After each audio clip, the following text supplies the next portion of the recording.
Hey, good morning, fellow Americans. Good to have you with us today. You know, it's, of course, a very special time of the year, and so we come to you with a very special message today, and let me put it as plain as I can. We need your help. Look, I don't have to tell you how important Free Speech TV is. You wouldn't be watching if you didn't enjoy it. It's been around for a long time. I'm proud to be the new kid on the block on Free Speech TV because joining the company of Tom Hartman, Amy Goodman, the good friends at Ring of Fire, David Pakman, you get on Free Speech TV the kind of unfettered, uncensored, totally independent, unvarnished, hard-hitting news and commentary that you can't find anywhere else. Better than NPR because you can count on Free Speech TV to get your news and commentary from a strong, liberal, progressive tradition. But the fact is, we wouldn't be able to do this without your help. You know, Free Speech TV gets no government funding, no corporate funding. It's all up to you. We depend on you. We work only for you, so we need your help to keep us going. Many of you have already contributed and pledged and supported Free Speech TV for years. We encourage you to renew your pledge at this time. And for those of you just joining Free Speech TV, new to Free Speech TV, join our team by making a generous contribution here at the end of the year. If you can give us $120 a year, that's just $10 a month.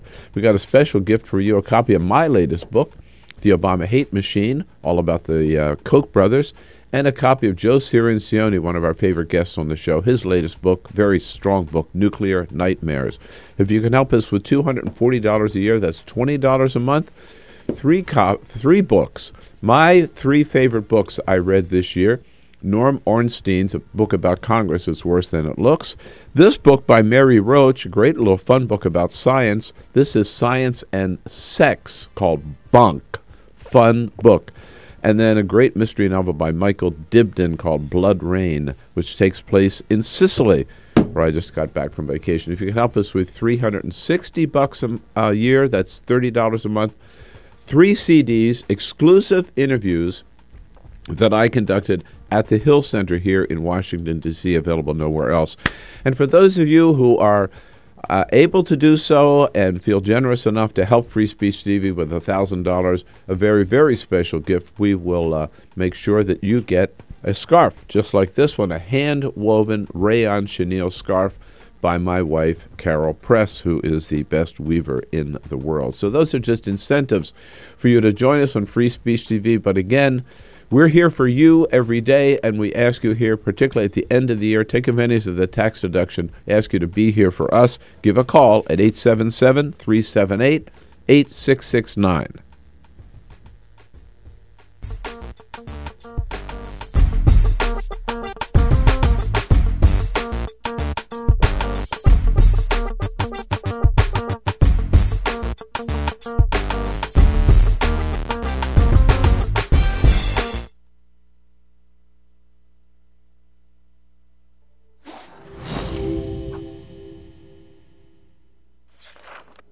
In 1920s America, the Great Depression effectively erased consumer demand. Struggling manufacturers needed new ways to get people buying again. Innovative production processes like stamping and use of molds allowed them to use new materials for their designs. Products using vinyl, chrome, aluminium and plywood began appearing. American industrial designers began introducing streamlined, efficient shapes that shouted progress. Bel Geddes pioneered what we now refer to as utilitarian art. Things that had little reason to look sleek, now all of a sudden did. At the 1939 World Fair, featuring Bel Geddes' immensely popular Futurama exhibit, a new era of American industrial design proudly claimed to be building the world of tomorrow. Americans found great positivity in these futuristic forms. Yay. Things were looking up. American industrial designers realised that by making objects look great, people simply wanted them more. From cars to kitchen appliances, the most influential society on earth was spending money again. Mass consumption had arrived. Advertisers finally had lots to talk about.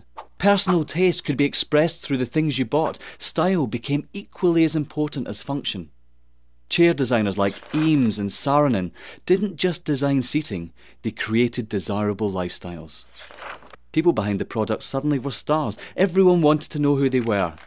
Raymond Loewy was one of the shining lights of American industrial design. His face ended up on every coffee table in the nation. Toothpaste packaging promised whiter teeth. Washing powder packaging promised whiter whites. Who knew such simple household objects would shape the tastes and ambitions of an entire society? American industrial design improved America, functionally, culturally and intellectually, and exported it around the globe.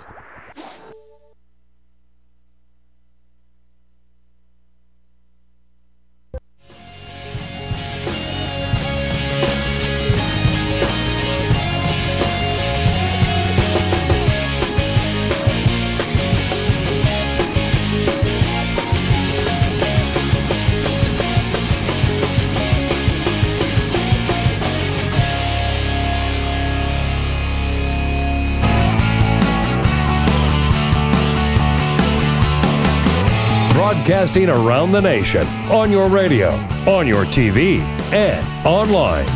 This is The Bill Press Show. Income inequality. It is a fundamental challenge facing this nation at this time, said President Obama yesterday, and he is right. Hey, good morning, everybody. Great to see you today. Here we go, moving along in the month of December. It is Thursday, December 5. Great to see you today.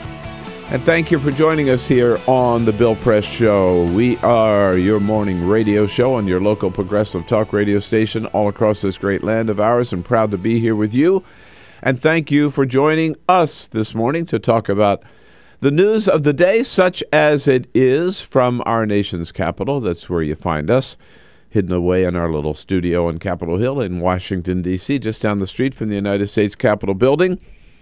We'll bring you the news from here, from around the country, around the globe, and then, as we do every morning in this little morning town hall, we will open up the phones, open up the social networks, and give you a chance to tell us what you think about it all.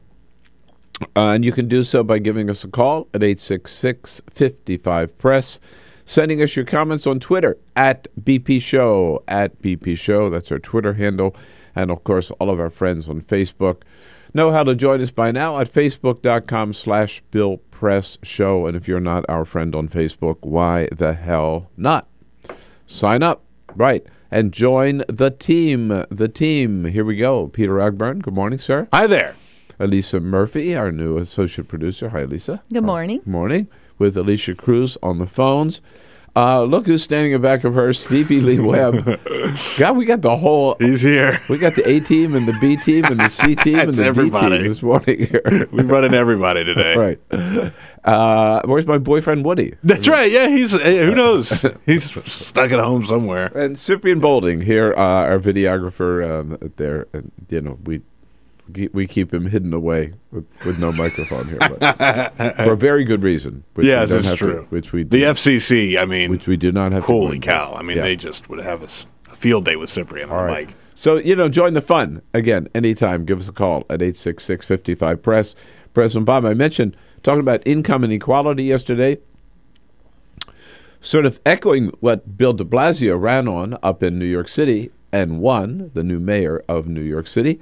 And the president talking about that and said one way to deal with that is by raising the minimum wage. It's well past the time to raise a minimum wage that in real terms right now is below where it was when Harry Truman was in office. Hard to believe that the federal minimum wage is still stuck at $7.25, and that's been from the early days of the George W. Bush administration. In real dollars, again, less than it was under Harry Truman's presidency. What a disgrace.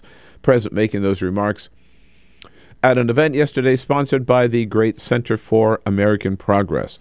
So we got a lot coming up here. We'll have an expert in to talk about this whole movement to raise the minimum wage for fast food workers around the country. We'll talk to Joe Romm from the Center for American Progress. They're expert on climate change, and then we'll have reporters in from Politico and from Buzzfeed and National Journal. And Bill O'Reilly and Rush Limbaugh attacking the Pope?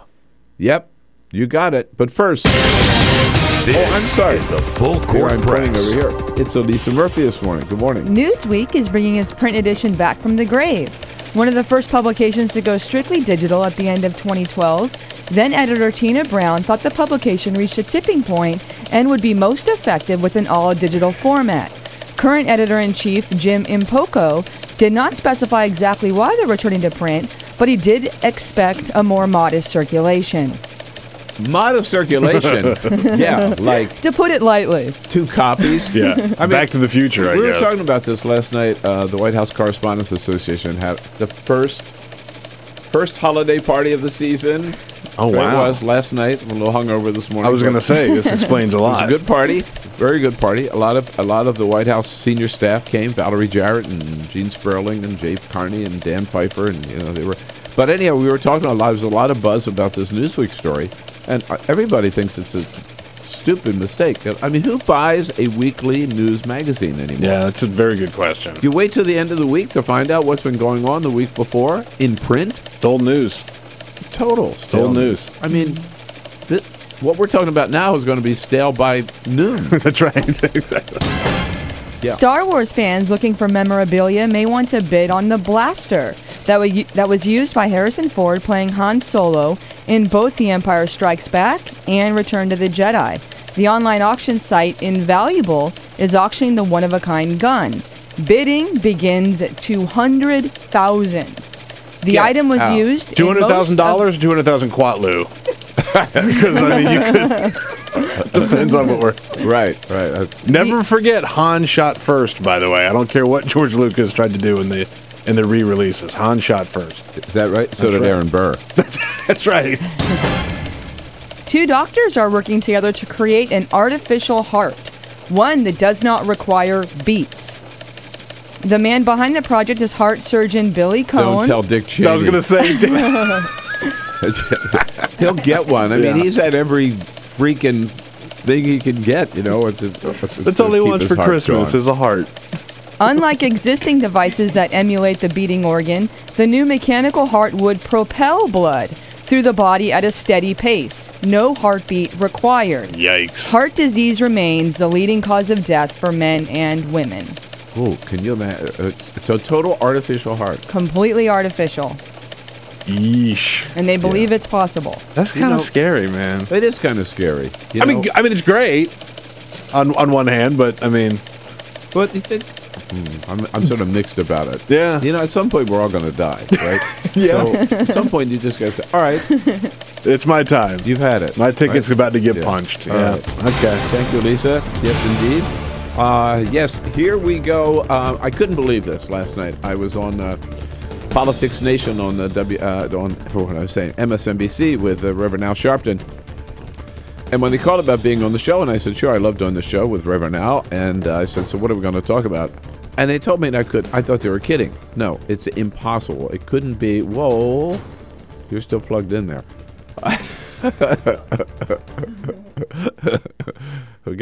All right, there we go.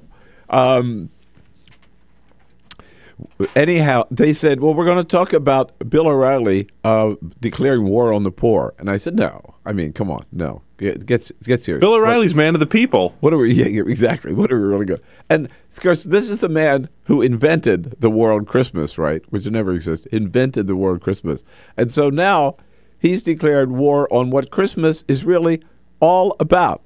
This is Bill O'Reilly Tuesday night now on his show talking about government programs to help the poor and why they are wrong. The problem I have, as I stated, is that you're helping one group by hurting another group and a bigger group. And so I don't know if Jesus is going to be down with that. Oh, I don't know if Jesus is going to be down with helping the poor. You know, there is so much wrong with that. I don't know where to start. But I would suggest that Bill O'Reilly might start by reading 4 books. Bestsellers, by the way. 4 books by 4 pretty famous authors. Matthew, Mark, Luke, and John. Okay? What? I mean, like, it's pretty clear if you read those 4 books. What did Jesus do? He hung out with the poor. Who? Yeah. What did, you know, what was the central part of his whole mission on the time he was on earth, right? Was helping the poor. What did he talk about? He talked about helping the poor. What did he tell us to do? He told us to help the poor. I mean, we remember some of the things he said about the poor.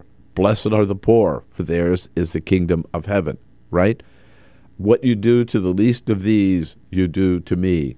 Paraphrasing. Of course, I don't have the gospel in front of me. But, you know, remember, if you want to follow me, sell all that you have and give it to the poor. Yeah, and that was when you actually had to follow him. You couldn't just follow him on Twitter. Right. And that's what he wasn't talking about on Twitter. Right. And here is what one that Bill O'Reilly might really, he could identify with this. It's easier for a camel to go through the eye of a needle than for a rich man to enter the kingdom of heaven. And then Bill O'Reilly has the stupidity or chutzpah to say that Jesus would not be down with helping the poor, because by helping the poor, you are hurting the rich. That is so wrong. It is just fundamentally, I don't care if you're Catholic, Jewish, or Muslim, or Buddhist, or whatever, or no faith. You could be an atheist and see how that's messed up. Yeah, and see how that's messed up. And you know, I don't know. Look, maybe times have changed. I don't think so. But when I was growing up, my family didn't have a lot of money. But one of the things that we were taught was to give anything we could, particularly at this time of year, to help those who are less fortunate than we did. And I remember my mom and dad putting stuff out, you know, like clothing for clothing drives and food drives and any bit of spare cash that they had to help the poor. It's just kind of what we do. Again, no matter what our station in life. So By the way, so Bill O'Reilly, I can't believe he's going there. But here's what's even worse, okay? Now, who is today bringing us back to talk about the poor and bring us back to serve the poor and reminding us of that as a central mission of the people of any faith? It's the Pope, Pope Francis, who actually goes out at night from the Vatican without TV cameras or whatever, dressed as a plain, ordinary priest, not in his papal robes, to go out and serve the poor around Rome. But of course, because he's doing it, Rush Limbaugh attacks the Pope, calling him, yes, a Marxist. Here's Rush Limbaugh yesterday. The Pope here has now gone beyond Catholicism here, and this is pure political. But regardless what this is, somebody has either written this for him or gotten to him. This is just pure Marxism coming out of the mouth of the Pope. There's no such unfettered capitalism. That doesn't exist anywhere. Oh, yeah. The Pope, a pure Marxist. Well, again, let's just be straight. What the Pope has said is two things. Number one, he has said that bishops, cardinals, priests ought to stop talking so much about abortion and same-sex marriage and contraception and focus on what the real mission of the church is and what the message of Jesus is, which is to help the poor.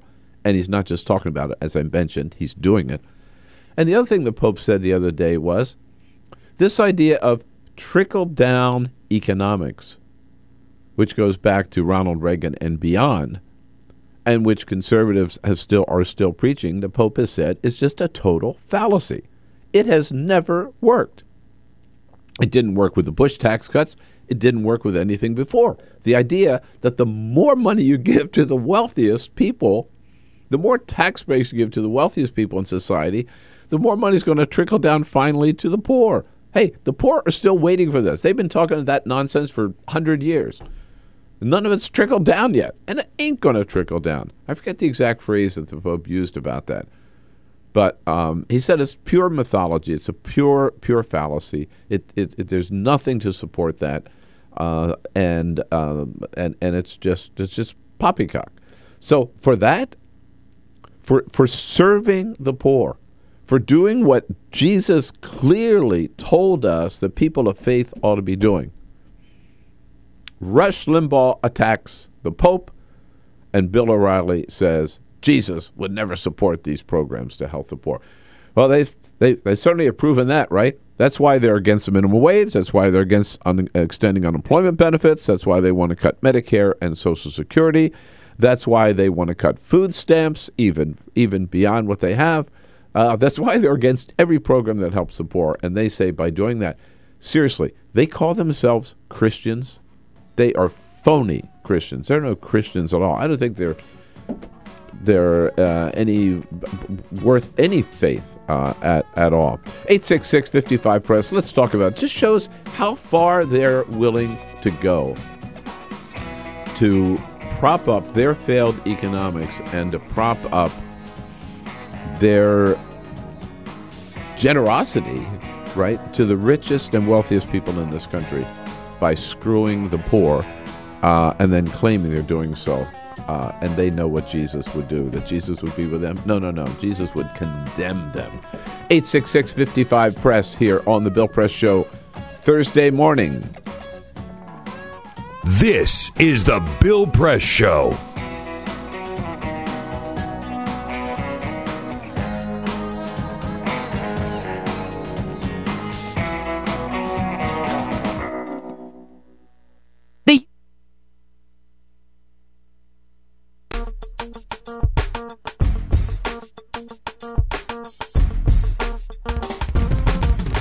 Hey, friends and neighbors, a very special message for you this morning. Here we are, getting close to the end of the year already, and two things that, at this time of the year that all of us think about. Number one, taxes. Yeah, if you're like me and Carol, this is when you line up your favorite causes, your favorite organizations. You want to be sure to get those checks into them before the end of the year. Number one, because you like supporting good causes, but number two, because you like being able to take advantage of the tax deductions before the end of the year. And when you're thinking about your favorite causes, think Free Speech TV. Look, we depend on it, depend on you. Free Speech TV, as you know, gets no corporate money, no government money. All of our funding comes from our viewers. It's just as simple. We wouldn't be here without your support. So we ask you to step up to the plate again here at the end of the year. And the other thing, of course, people think about in December are gifts. Gifts to yourself, gift to your friends. We can combine the two. For a pledge to Free Speech TV, we'll send you gifts that you can consider end-of-the-year gifts to yourself or someone special to you. Here's how. For $120 pledge, which is $10 a month, think of it that way, copies of 2 great books. My latest one, The Obama Hate Machine, all about the Koch brothers and all the evil they're doing, plus a copy of Joe Cirincione, one of our favorite guests here on the Bill Press Show, Joe Cirincione's latest book from the Plowshares Fund, Nuclear Nightmares.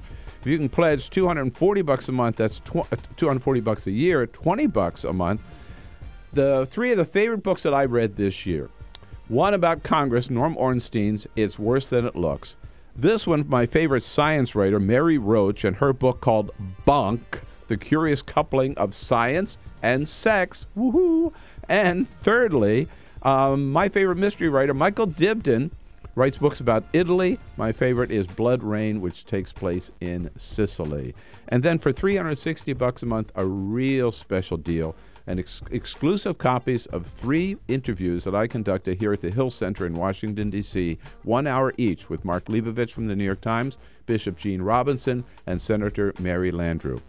And for those of you who can make a very special pledge to Free Speech TV of $1,000, an extraordinary gift, here it is. Scarf, just like this one, a hand-woven scarf. This is rayon chenille. It could also be in bamboo, done by the greatest weaver in the world, my wife, Carol Press. So if you can help us, please, we love bringing you the show every day. I love getting up early in the morning, having the first crack at news and commentary with you, bringing in the best guests that we can get for you. Our regulars, Arthur Delaney, Igor Volsky, Congressman Chris Holland, other members of Congress. But again, we couldn't be here on Free Speech TV, couldn't be here with Tom Hartman and Amy Goodman, David Packman, and Ring of Fire without your help. We depend on it. So please give us a call at 877-378-8669.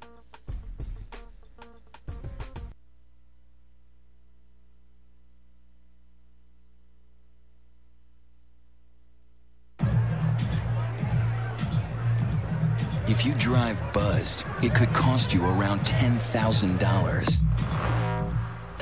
You'll face major legal fees, major fines, and steep insurance penalties.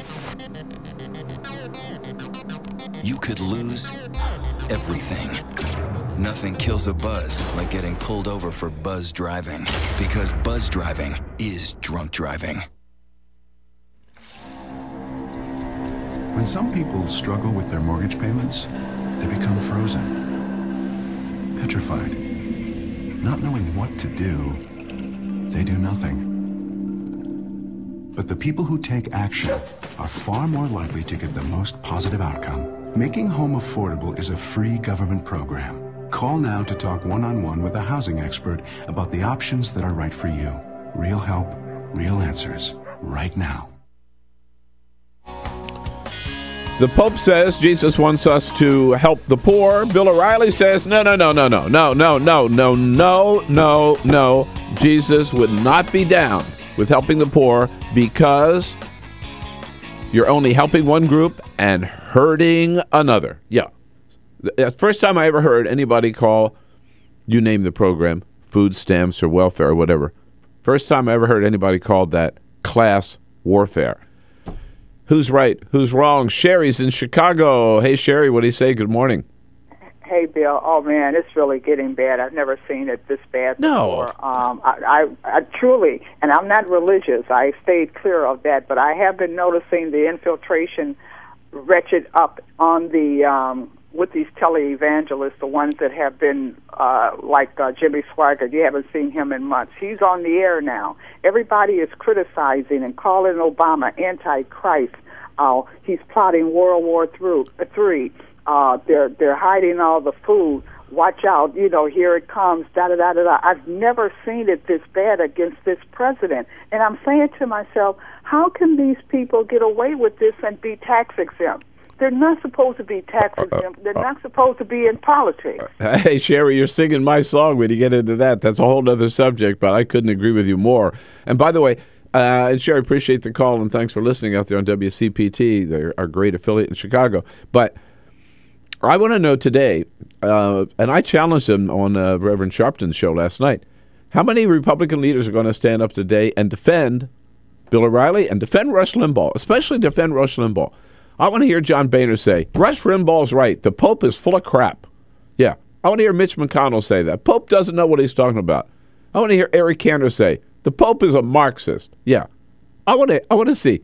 Here's the head of the Republican Party. We know that. Rush Limbaugh, he's the head of the party. Everything to do, they ask him first. Now he says the Pope is a Marxist because he wants to help the poor. While we're in Chicago, here's Bruce. Hey, Bruce, what do you say? Not too much, Bill. How are you? All right.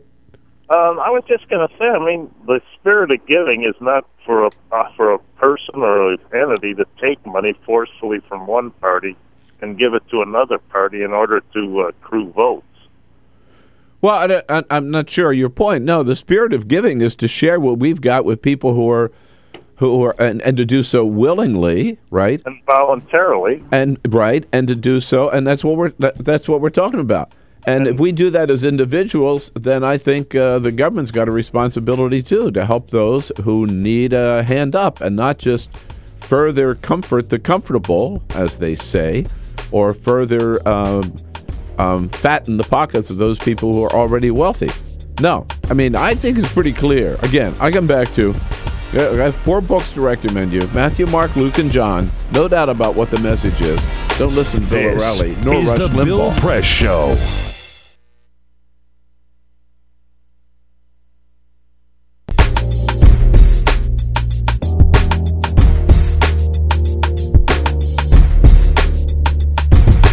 Hey, good morning, everybody. What do you say? Nice to see you today. I got to tell you a funny story. So, I was on vacation a week or so ago and met up with a couple. We were chatting over dinner one night, and the guy said to me, so, obviously, you're retired. And I said, what? I'm not retired. I said, what? You think because I've got gray hair, I'm retired? No way. I'm not going to retire because I love what I'm doing, and I really do.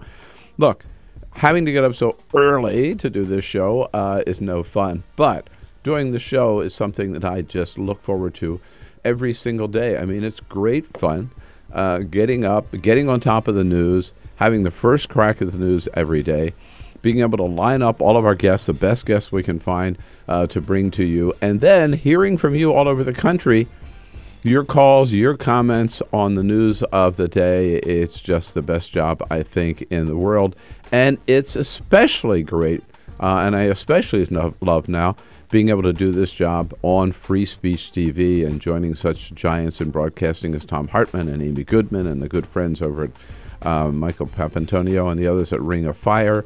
And it's all on Free Speech TV, the kind of hard-hitting, independent, uncensored news and commentary that you get nowhere else. That's the value of Free Speech TV.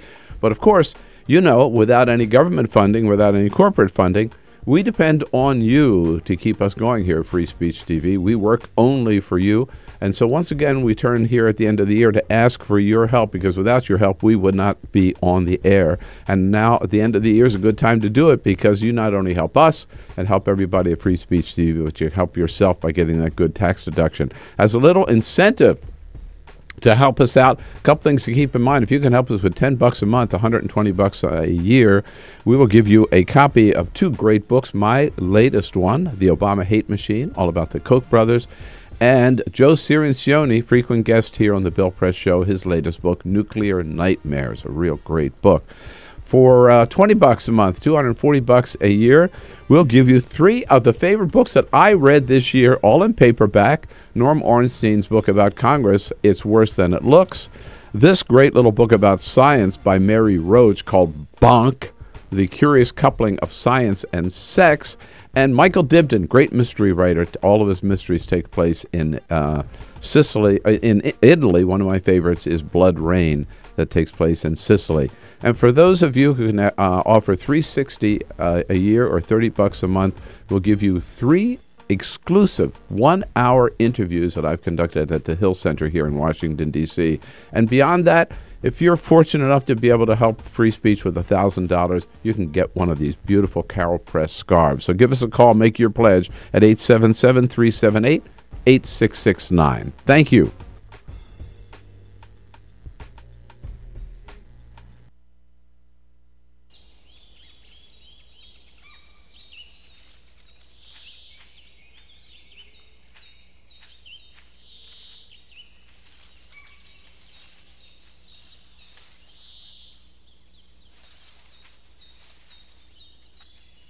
At Earth Justice, we defend the environment in the courtroom. Join our fight. When you take a seat, you take a stand. Earth Justice, because the Earth needs a good lawyer.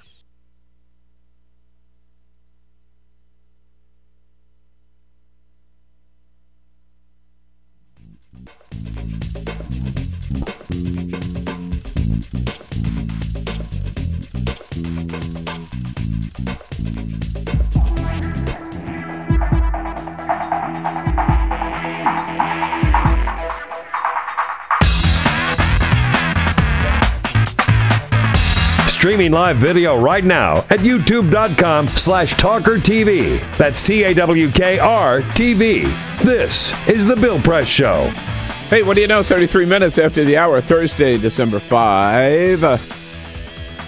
So good to have you part of the program this morning. Thank you so much for joining us. Coming to you live from our nation's capital, our studio here on Capitol Hill in Washington, D.C. A little chilly in our nation's capital these days. A little chilly in the studio. That's why I'm sitting here sporting and enjoying and keeping warm with a Carol Press scarf this morning, a hand-woven rayon chenille scarf.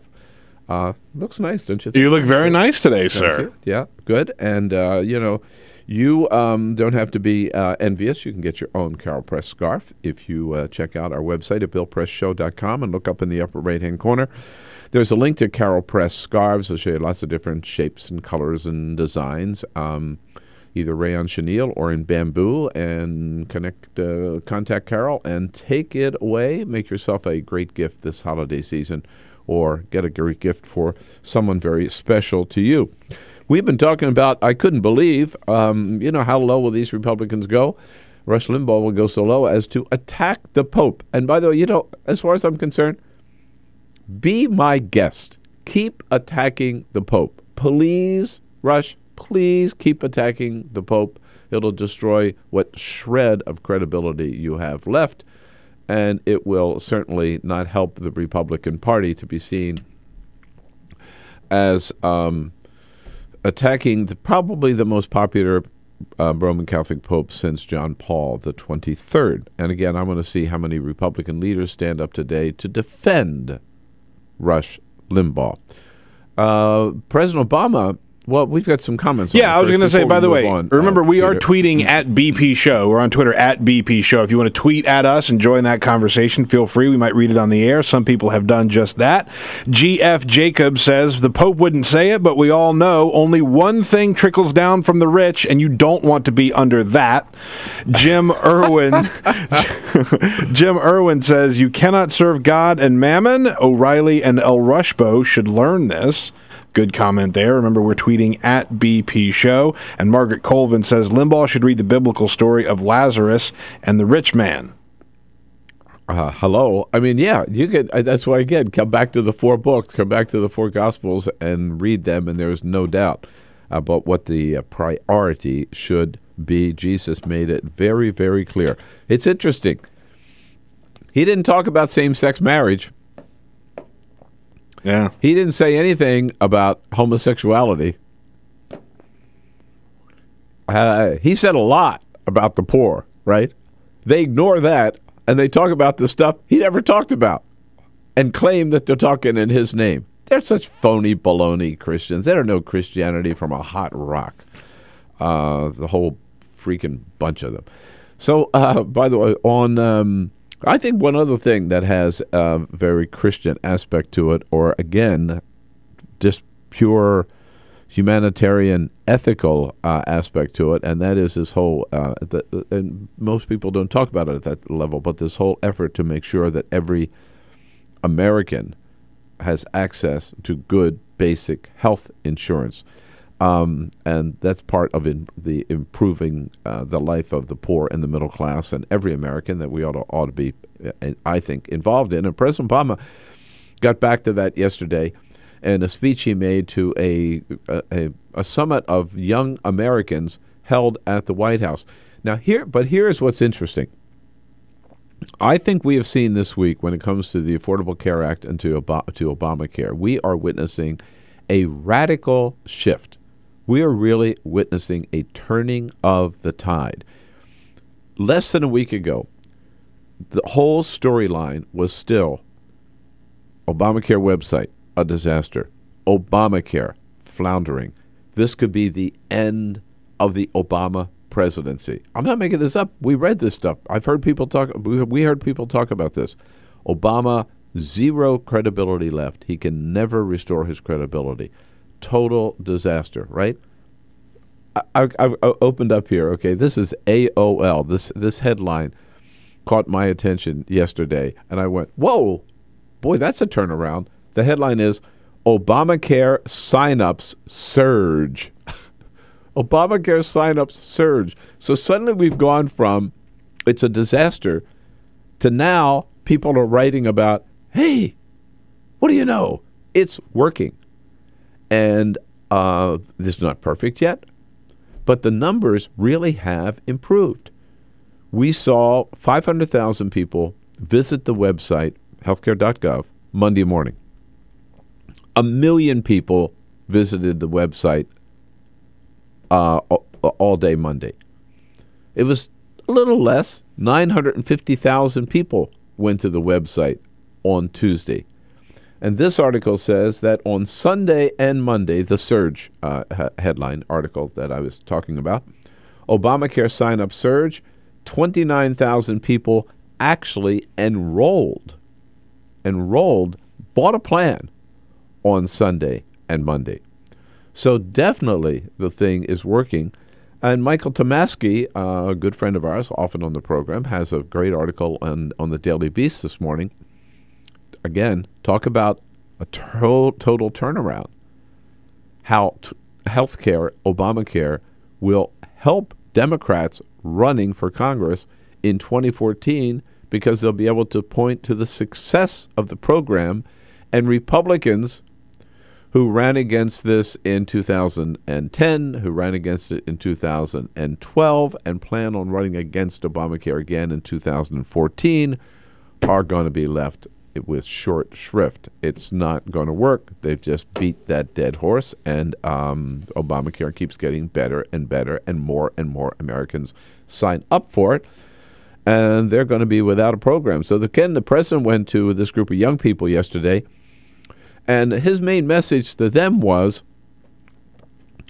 you have got to realize that you may be healthy as a pup right now today, but you aren't always going to be. Even young people can get sick, and young people also, some of them at least, will grow older and have more of a need of health care.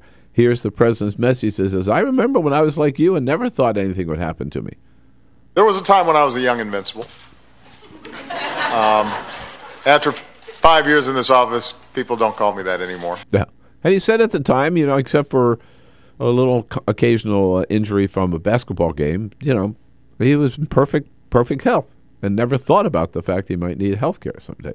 But today it is available, and the administration is doing everything it can to encourage young people, once they get off their parents' program, to sign up. But believe it or not, most of them funded by the Koch brothers. There are organizations out there, ALEC is one of them, American Legislative Exchange Council, and others, Koch brother-funded operations that are actually encouraging young people not to buy health insurance, even though, again, they can get it for the first time ever at a price they can afford. These organizations encouraging people, don't sign up. Believe it or not, there are actually organizations that are out there working to convince young people not to get insurance. Now think about that. That's a really bizarre way to spend your money. Yeah, it really is. It's like, to me, it would be like an organization that would raise all kinds of money and then go out there with a message, smoke. You ought to be smoking the cigarettes, man. Yeah, come on. That's some fine tobacco there, and friend. You know what else you ought to be? You ought to be hanging out at the fast food places and eating all that crap and the sweets as much as you can, and drink 10 Pepsis a day, and just basically go out and destroy your health. That's what they're doing. Yeah, that's a good point. Seriously, I mean, it's just crazy. It's rolling the dice. Yeah. You know what you ought to do? Go out, kids, go out and play in traffic. Yeah. I mean, there's not a 100% chance you're going to get hit by a car. Right. Sure, Yeah. it could happen, but, you're fast, you're young. It makes as much sense. And the president finally telling these organizations, telling these young people, rather, ignore what these organizations are saying, because when you look at it, under Obamacare, you could get health care today for less a year. Get a health care every year for less than what your cell phone bill is. The idea that you wouldn't want to make sure that you've got the health security and financial security that comes with health insurance for less than that price. You guys are smarter than that. You're smarter than that, right? Yeah. Good message on the president yesterday. So again, this is the second day in a row. We're going to see more of it today with the president. Now that they got the website fixed, for the most part, the president is out there with this message. Here's the program. Here are the benefits of the program. You got to sign up. I think this whole thing has turned around now. The White House is on the offense, no longer playing defense. I think the American people are ready to sign up. We're going to see those numbers just go up and up and up and up. And when we come back, we'll talk more about this sudden surge in healthcare with Kyle Cheney from Politico. On your radio, on TV, and online. This is The Bill Press Show.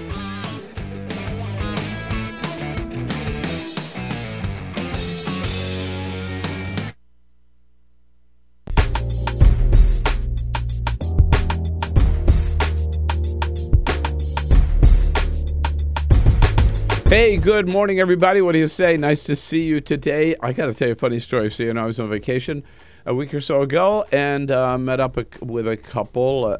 We were chatting over dinner one night, and the guy said to me, so, obviously, you're retired. And I said, what? I'm not retired. I said, what? You think because I've got gray hair, I'm retired? No way. I'm not going to retire because I love what I'm doing, and I really do. Look, having to get up so early to do this show is no fun, but doing the show is something that I just look forward to every single day. I mean, it's great fun getting up, getting on top of the news, having the first crack at the news every day, being able to line up all of our guests, the best guests we can find to bring to you, and then hearing from you all over the country, your calls, your comments on the news of the day. It's just the best job, I think, in the world. And it's especially great, and I especially love now, being able to do this job on Free Speech TV and joining such giants in broadcasting as Tom Hartman and Amy Goodman and the good friends over at Michael Papantonio and the others at Ring of Fire. And it's all on Free Speech TV, the kind of hard-hitting, independent, uncensored news and commentary that you get nowhere else. That's the value of Free Speech TV. But of course, without any government funding, without any corporate funding, we depend on you to keep us going here at Free Speech TV. We work only for you.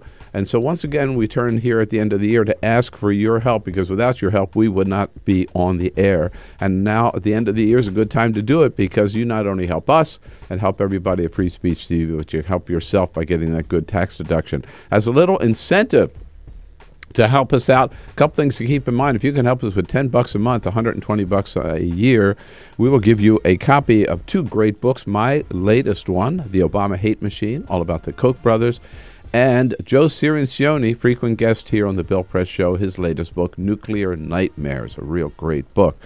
For $20 a month, $240 a year, we'll give you 3 of the favorite books that I read this year, all in paperback. Norm Ornstein's book about Congress, It's Worse Than It Looks.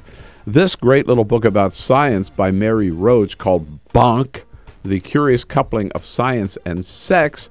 And Michael Dibdin, great mystery writer. All of his mysteries take place in Sicily. In Italy, one of my favorites is Blood Rain, that takes place in Sicily. And for those of you who can offer $360 a year or $30 a month, we'll give you 3 exclusive 1-hour interviews that I've conducted at the Hill Center here in Washington, D.C. And beyond that, if you're fortunate enough to be able to help free speech with $1,000, you can get one of these beautiful Carol Press scarves. So give us a call, make your pledge at 877-378-8669. Thank you.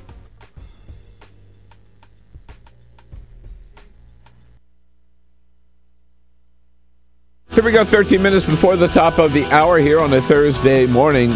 Been talking about healthcare. I want to get right back to it. But first, a couple of quick media notes. We know that Martin Bashir resigned from MSNBC yesterday. He's been in a lot of hot water since he made some really inappropriate remarks about Sarah Palin. I'm no fan of Sarah Palin's, as you know, but he went way over the line.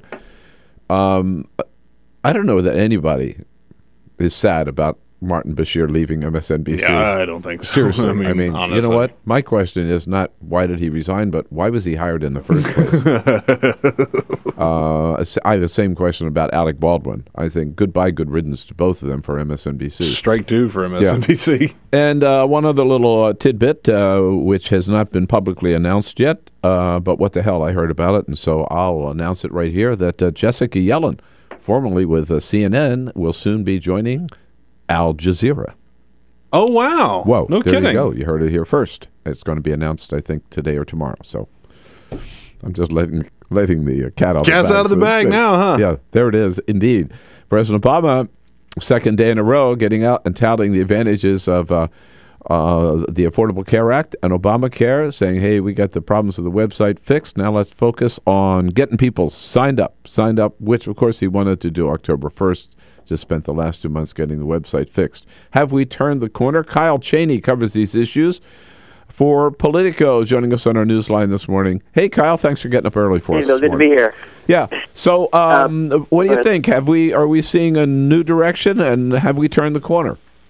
I think this is some wishful thinking on the part of the White House there. I mean, certainly there is no question that the website is beyond better. It's just like a brand new site compared to what it used to be like. But it's not perfect, and there are such huge issues still remaining on the back end, the side that most people don't see, that interacts with insurers and the government and other entities, and that stuff is still problematic, and it's actually as significant as the front end stuff. It's just that most people won't ever actually see it as they click through the site. But you've got to say, I mean, being at the White House every day, we could never pry any numbers out of them about how many people are coming to the site or how many people are signing up. And now the administration is very willing to release the numbers. 1 million people on Monday, 29,000 people actually enrolled on Sunday and Monday. So there's a lot of progress on that front, no? Well, yes. I think that it's not a coincidence that those numbers are starting to become a little more available to those of us who ask. And they are certainly better. There's no question about that. 29,000 signing up in 2 days is much better than 6 signing up on the first day in October 1st. But there's also a question about whether they can make up for lost time. Those 29,000, we just did some basic math, and they need something in the order of 40,000 a day or more to actually sign up to catch up to the pace they wanted if they want to get to 7 million, which has been their goal for a while now. Well, I was going to ask you about that. Yeah, they need to clock in by December 20th. The 7 million was in March, correct? At the end of March, that's right. Yeah. And again, every time that number comes up, I think it's important to remind people that was a projection by the Congressional Budget Office, right? It was not the administration saying this is our goal. We tend to talk about it in those terms, but and the only reason we do that is because they actually have embraced that number. When Secretary Sebelius was pressed for what is your goal, and she sort of said, "Well, CBO said 7 million, so let's go with that." And so they sort of stuck to that as their hoped for level of enrollment. But you're right, that initially came from CBO. So what's the goal by January 1 with this December 23rd deadline? I think that is one of the remaining unknowns. I think they are very careful. They were asked yesterday during a press call about what do they want to do by January 1. I don't even think they know what they're gonna get because it's such a compressed time frame now. The site's going to be under a lot of strain because of people all rushing to get in by December 23rd. Right. And people wait till the deadline. They've said that all along, that people wait till the last second to sign up. And if they do that, then you could be seeing a rush that even they haven't anticipated yet. And now let's talk about the back end of those. Are they working as hard fixing the back end as they did on the front end, I guess is. My understanding from talking to people who deal with the back end is that finally... And these are insurance companies, right? Yeah, insurance companies, for the most part, are the people who see the back end, and that's how they get paid. That's how they actually officially enroll customers. And they know what to charge, right? Because they know what the subsidy is, and they have all the information. Exactly. And that side, all the attention's been on consumers seeing the site crash and all that. But the back end is probably as significant. And in fact, insurers and others have warned that it wasn't ready for prime time for a long time, but it got overshadowed by all these front-end issues that consumers saw. But I think the feeling is that, yes, now they've finally turned all their focus and attention to getting this back end fixed, in part because there's been so much frustration from the insurers and also, to be honest, reporters who have been for the last few days and weeks, really begging for any insight into what's going on the back end, and we really don't know exactly how broken it's been, but it's still not in great shape. But and it's clear that the insurers want it to work, right? Because this is money in their pocket. These are millions and millions of new customers that will be buying their insurance plans. Exactly, and though we've been getting reports about fixes, the scary part for insurers is that if this back end doesn't work, either they don't get paid or the people who think they've enrolled aren't actually enrolled because some of these files that they need to actually enroll people haven't arrived at the insurance company yet. So that's a real fear and could actually disrupt some people's coverage if it's not solved. Absolutely. Long way to go, but still some significant progress to report. Kyle Cheney covers these issues for Politico, joining us. Thanks again, Kyle. Thank you, Bill. All right, it's Politico.com, of course. This is the Bill Press Show.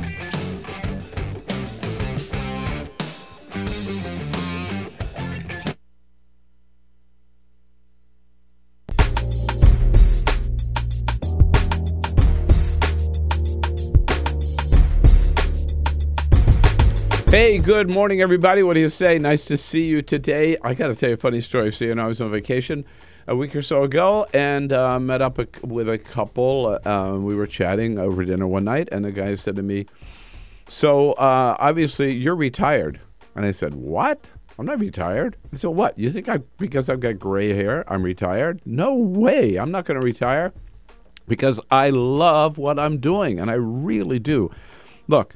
Having to get up so early to do this show is no fun, but doing the show is something that I just look forward to every single day. I mean, it's great fun getting up, getting on top of the news, having the first crack at the news every day, being able to line up all of our guests, the best guests we can find to bring to you, and then hearing from you all over the country, your calls, your comments on the news of the day. It's just the best job, I think, in the world.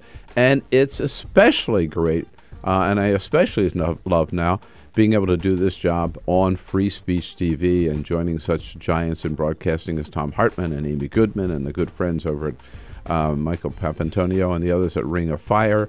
And it's all on Free Speech TV, the kind of hard-hitting, independent, uncensored news and commentary that you get nowhere else. That's the value of Free Speech TV.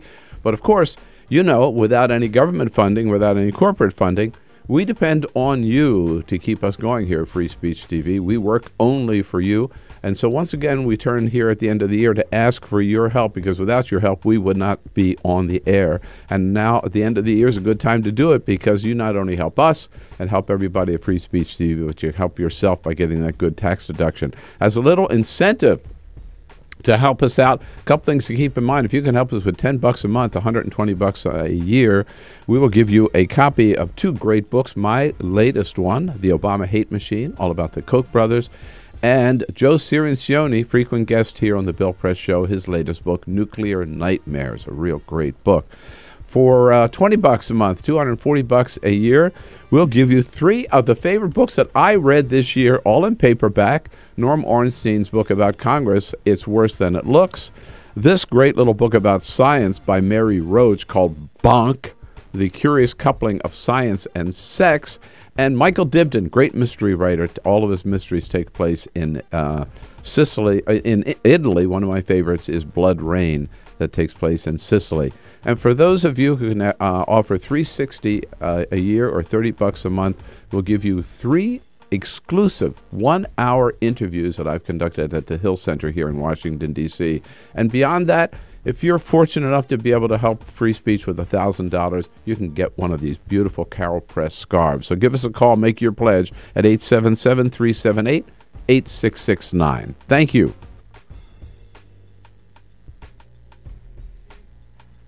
Talking climate change, there's a scary new report out about it. We'll go to Joe Romm at the Center for American Progress. Peter, what else is up? I know you were just talking about some of your favorite media personalities like Martin Bashir. Speaking of which, Barbara Walters, you know, at the end of every year, she does her big, most fascinating people of the year. I know. Well, these are rumors now that have come out of the people that are putting together her show. Her pick for most fascinating person of the year was Edward Snowden.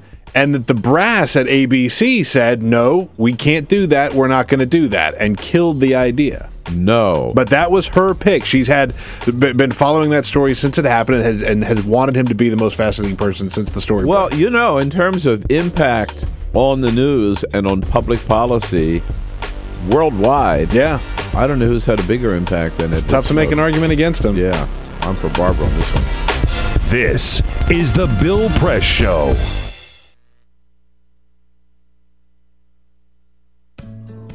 You wouldn't let money just blow out of your house. So when your AC or heater is on, make sure the doors, windows, and fireplace flue are shut tight. If you're headed out, turn down the AC or lower the heat by 10 degrees. And always keep your water heater set at 120. A little bit of common sense goes a long way. Get more great tips at energysaver.gov. So, I'm kind of new here, but I've noticed a trend. My human does this funny thing where she goes around and gets all my toys, and then she hides them in that basket by the door.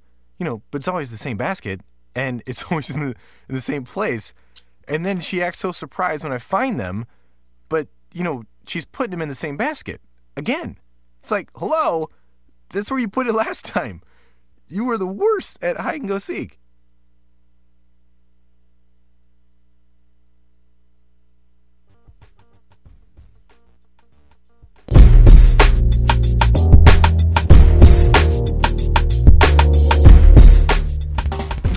Hey, good morning, fellow Americans. Good to have you with us today. You know, it's, of course, a very special time of the year, and so we come to you with a very special message today, and let me put it as plain as I can.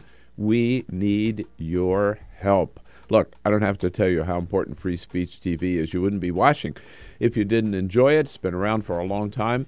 I'm proud to be the new kid on the block on Free Speech TV because joining the company of Tom Hartman, Amy Goodman, the good friends at Ring of Fire, David Pakman, you get on Free Speech TV the kind of unfettered, uncensored, totally independent, unvarnished, hard-hitting news and commentary that you can't find anywhere else. Better than NPR because you can count on Free Speech TV to get your news and commentary from a strong, liberal, progressive tradition. But the fact is, we wouldn't be able to do this without your help. You know, Free Speech TV gets No government funding, no corporate funding. It's all up to you. We depend on you. We work only for you, so we need your help to keep us going. Many of you have already contributed and pledged and supported Free Speech TV for years. We encourage you to renew your pledge at this time. And for those of you just joining Free Speech TV, new to Free Speech TV, join our team by making a generous contribution here at the end of the year. If you can give us $120 a year, that's just $10 a month. We got a special gift for you, a copy of my latest book, The Obama Hate Machine, all about the Koch brothers, and a copy of Joe Cirincione, one of our favorite guests on the show, his latest book, very strong book, Nuclear Nightmares. If you can help us with $240 a year, that's $20 a month. Three books. My three favorite books I read this year. Norm Ornstein's, a book about Congress, It's Worse Than It Looks. This book by Mary Roach, a great little fun book about science. This is Science and Sex, called Bunk. Fun book. And then a great mystery novel by Michael Dibdin called Blood Rain, which takes place in Sicily, where I just got back from vacation. If you can help us with $360 a year, that's $30 a month. 3 CDs, exclusive interviews that I conducted at the Hill Center here in Washington, D.C., available nowhere else. And for those of you who are able to do so and feel generous enough to help Free Speech TV with $1,000, a very, very special gift, we will make sure that you get a scarf, just like this one, a hand-woven rayon chenille scarf by my wife, Carol Press, who is the best weaver in the world. So those are just incentives for you to join us on Free Speech TV. But again, we're here for you every day, and we ask you here, particularly at the end of the year, to advantage of the tax deduction, ask you to be here for us. Give a call at 877-378-8669.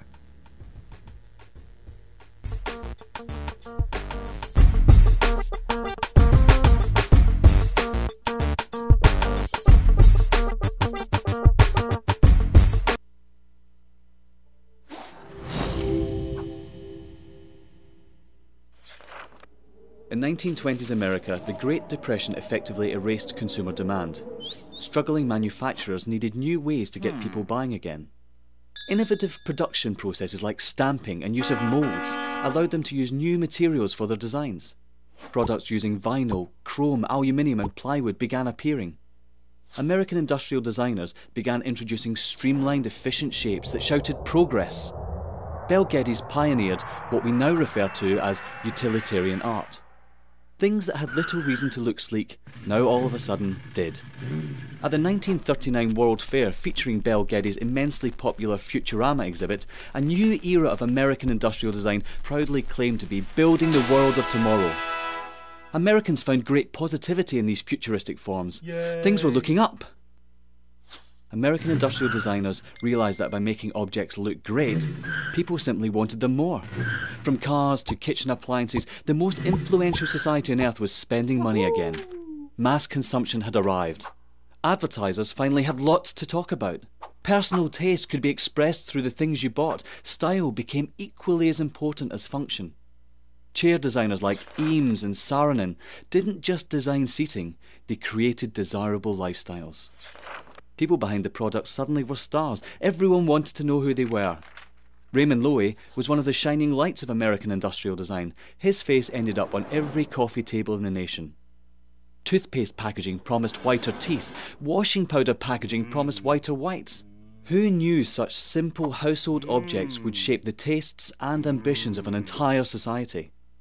American industrial design improved America, functionally, culturally and intellectually, and exported it around the globe.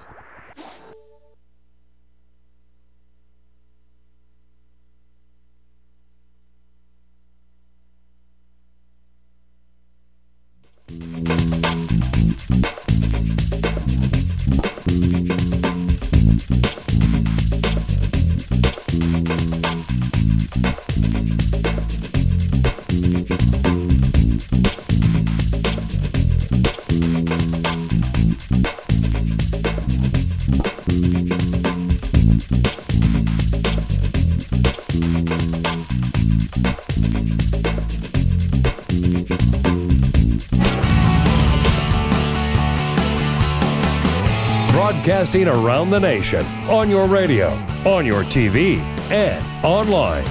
This is The Bill Press Show. Income inequality, it is one of the fundamental challenges facing this nation, says President Obama. Echoing Bill de Blasio, by the way, and he is absolutely right. Good morning, everybody. Great to see you. Happy Thursday, December 5. Here we go.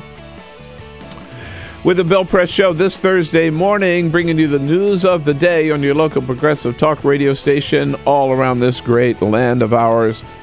We'll tell you what's going on. You tell us what you think about it, what it all means to you. You know how to do so. 866-55-PRESS. That's the toll-free number to join the conversation and to get your views on, get your comments on the air. And, of course, you can send us your comments on the social media, either on Twitter, @BP Show, or on Facebook, at facebook.com/BillPressShow. Your comments and your opinions are worth very, very much as any of mine. So we want to hear from you, and either the old-fashioned way by phone or on the social media. Let us know what you think about what's going on, and join the team here, led by Peter Ogburn. Hello, Peter. Good morning again. Happy Thursday. Right, with our new assistant producer, Elisa Murphy, here in studio with us. Hi, Elisa. Good morning. Well, what's going on here? I was going to say there's Alicia Cruz sitting there on She had the to step out for just a moment. But she had to step out. Okay. So Alicia looks terrible this morning. I'm not sure if you're able to see on TV, but Alicia has really let herself go. And she looks a lot like Stevie Lee Webb. She looks a lot like Stevie Lee Webb. I don't know how that happened, but one way or the other, we'll take care of your phone calls. And keeping us looking good on Free Speech TV.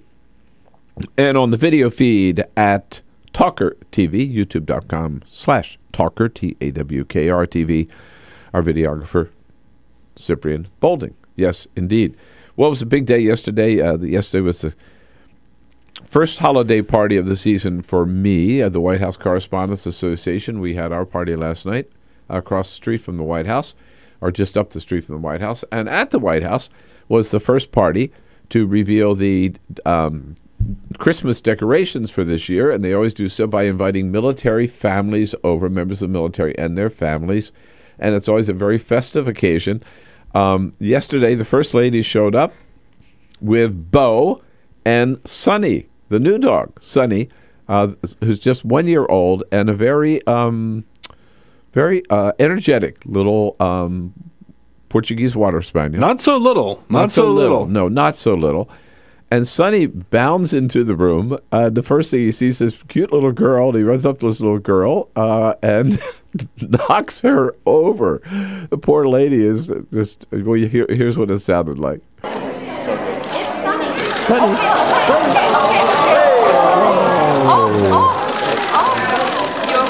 You okay? And she was 3 years old. Dog knocked her over and then licked her face. He just wanted to play, or she wanted to play. Yeah. So, yeah. We've had that happen 100 times with our. We've got a dog that's about the same size as the Obama dogs, and we have young kids. And my God, the kids have gotten. Bashed their heads in after the dog tried to jump up on them. It happens. But Sonny will never live it down. I saw a headline this morning: Sonny, toddler toppler. Oh, that's a good headline. That's a good headline. Kudos. I like that. The toddler toppler. That's how Sonny will be known from now on. I like that. Oh, my. I visited with Sonny and with Bo often at the White House, so next time I see Sonny, I'll just... Yeah. So we're still fans. Yeah, we're still Sonny fans. All right. We're going to start off this hour with the latest report on climate change. Joe Romm from the Center for American Progress will tell us all about it. We're going to check in on that big movement to get the minimum wage raised for people in our fast food restaurants. We'll also have reporters from National Journal and from Politico and from Buzzfeed. How about it? And we'll start off with climate change again. But first, Elisa has the big stories of the day, right? Yeah, other stories making headlines today. The French government passed a reform of prostitution Wednesday. The law imposes fines on clients and shifts to tougher rules, splitting the country and angering some sex workers. 268 votes were in favor and 138 opposed. giving some of the most restrictive legislation on prostitution in Europe in a nation known for tolerance. Those seeking to buy sex will now face a €1,500 fine or $2,000. Human trafficking is one of the reasons behind tightening the rules. The bill must still pass through the Senate upper house early next year. I'm surprised they didn't just legalize it. Right? In France. I mean, in France, of all places. Yeah. I mean, Man. in the Scandinavian countries, I think prostitution is illegal. Stevie, you would know. No? What exactly are you trying to say? Well, you're from Europe. Is this about my Europeanness or my extracurricular habits? You're what? My Europeanness. It's a word. I use that in Scrabble. I don't want to hear about your Europeanness. Other stories today, skeptics of the Amazon drone may find Google's next project just as strange. The company purchased 7 robotics companies this year to build their own robot. Not for sale, this robot would transport and deliver products. Google recently began a same-day grocery delivery service called Google Shopping Express.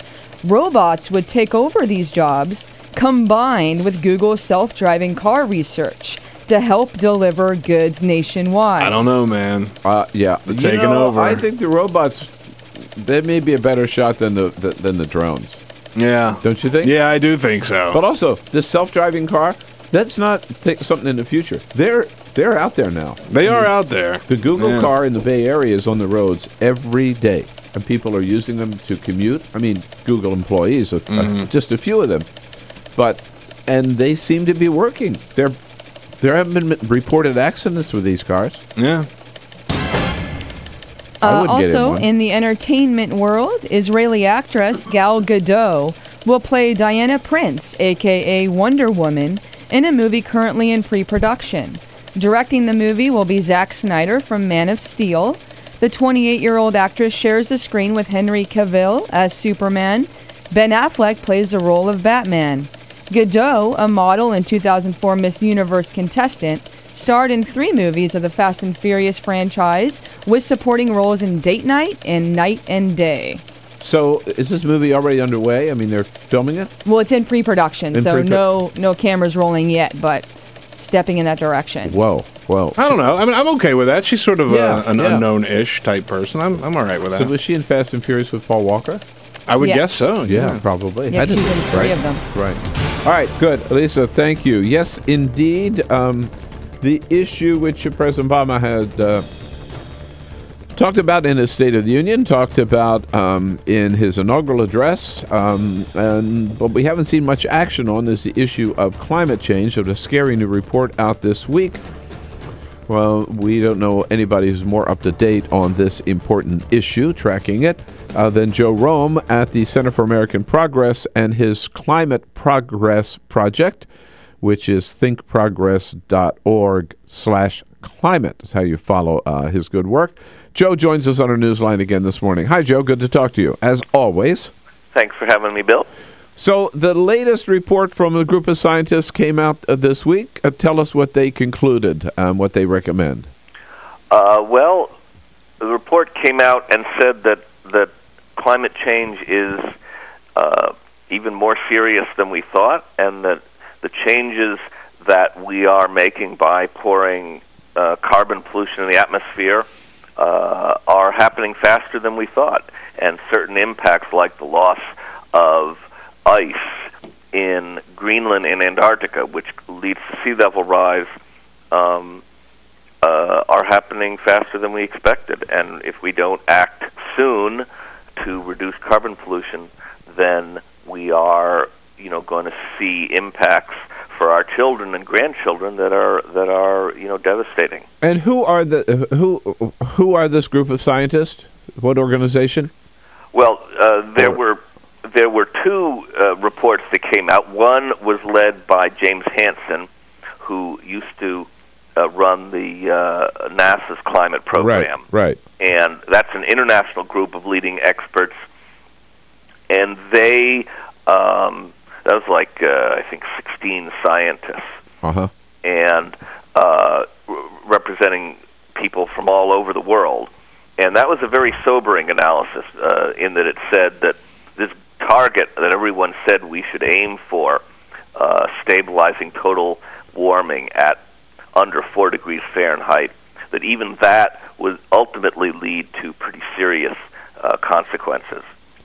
Well, and so have we reached the point, Joe, where we can just say that all scientists agree that climate change is a significant problem, man-made, and we ought to be doing something about it? Well, I think it's very safe to say that 98% of climate scientists agree with that. The big report that came out this fall from the United Nations body of literally, 2,000 scientists from around the world basically said that we can be as confident that humans are changing the climate as we are that cigarettes cause cancer. And that kind of confidence is the same kind of confidence you need when your doctors all tell you, if you start, getting early-stage emphysema and you're smoking a pack a day and they tell you to stop smoking, that's when you start to listen to them. Well, the reports that I read about this latest warning from this group of scientists, they talked about some maybe extraordinary events that might occur if we continue down this path of climate change. Correct? Oh, yes.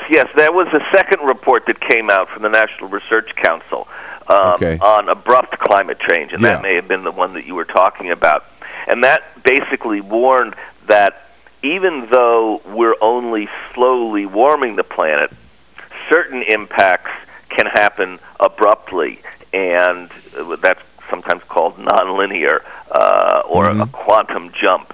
And we're starting to see that in the Arctic. Things such as what? Things such as the loss of ice in the Arctic, which has already been going much faster than we thought and has been linked to extreme weather in this country, and things like the loss of the ice sheets, which can lead to sea level rise. Now you mentioned the carbon that we're pumping into the atmosphere. There's an interesting article, lead article in this morning's New York Times, Joe, which is related to this, of course. The headline is, "Large Companies Prepared to Pay Price on Carbon." And they're reporting, I think there's some 29 companies with close ties to Republicans, by the way, that include ExxonMobil, Walmart, and American Electric Power, that they recognize that they're going to soon start having to pay a carbon tax, which is something the Obama administration's been trying to push for the last 5 years. Is this something do you think is going to happen? Well, I think this is an important report. It's from CDP, used to be the Carbon Disclosure Project, and I wrote a piece about 2 weeks ago on a very similar point, which is that major oil companies, in their own business practices, are already putting in what's sometimes called a shadow price or an internal price for carbon pollution, which is exceedingly high, and high enough that if the nation as a whole had that carbon price, it would completely change, for instance, the kind of fuels that we use to generate electricity, and we would have much, much cleaner fuels. And the point of this story is that ExxonMobil, for instance, which everyone thinks of as this large oil company that funds disinformation campaign into climate change, has a very large price, $60 a ton of carbon dioxide as its internal price when it's making its own long-term investment decisions inside the company. Well, it seems to me then if these companies, these utilities and oil companies, for example, are recognize they're going to have to pay this price, they are prepared to pay this price, they have made plans to pay this price, then what is still standing in the way of legislation for a carbon tax? I mean, Republicans who oppose it are no longer representing the forces and the industries that they claim they are then, correct?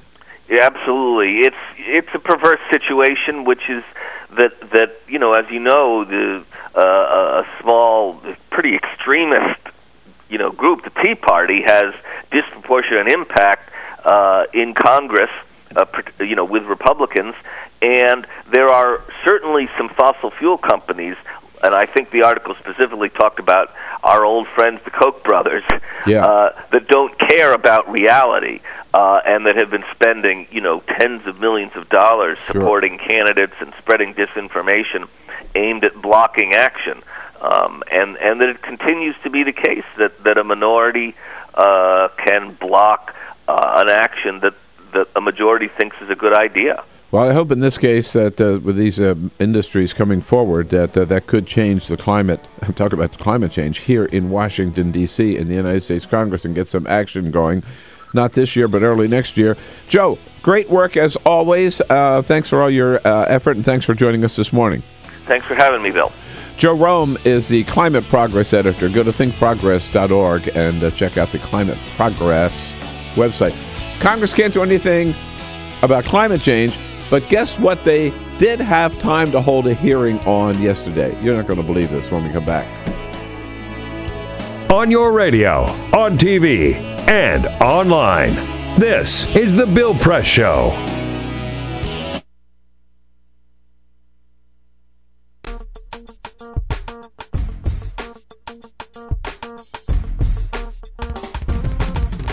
Hey, friends and neighbors, a very special message for you this morning. Here we are, getting close to the end of the year already, and two things at this time of the year that all of us think about. Number one, taxes. Yeah, if you're like me and Carol, this is when you line up your favorite causes, your favorite organizations. You want to be sure to get those checks into them before the end of the year.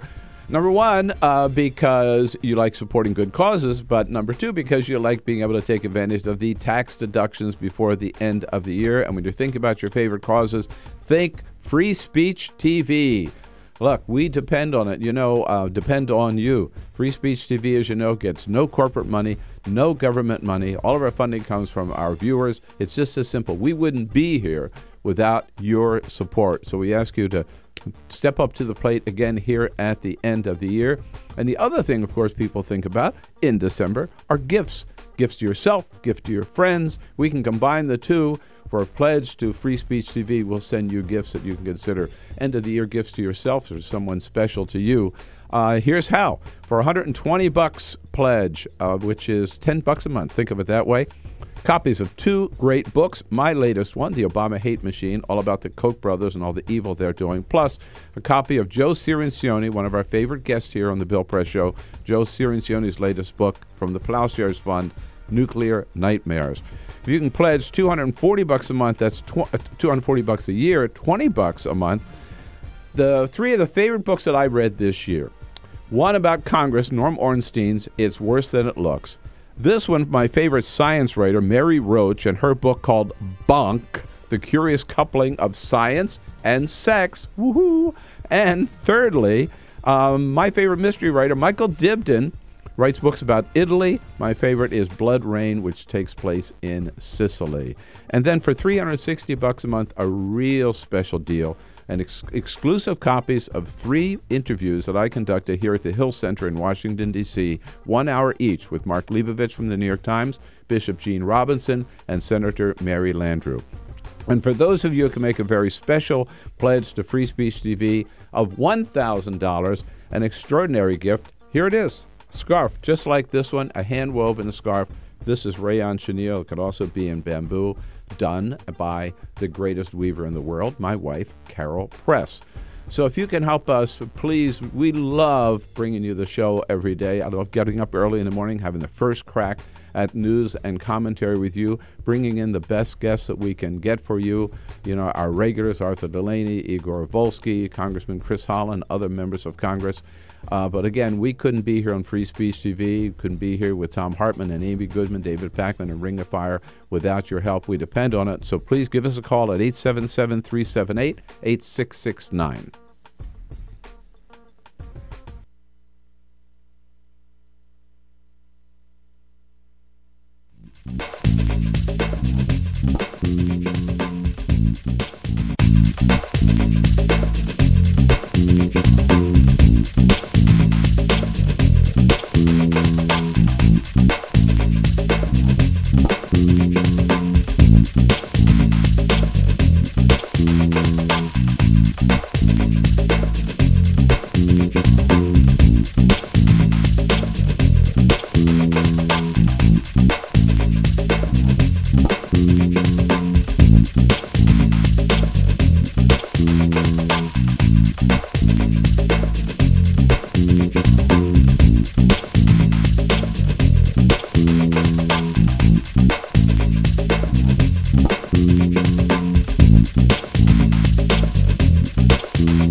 is the Bill Press Show.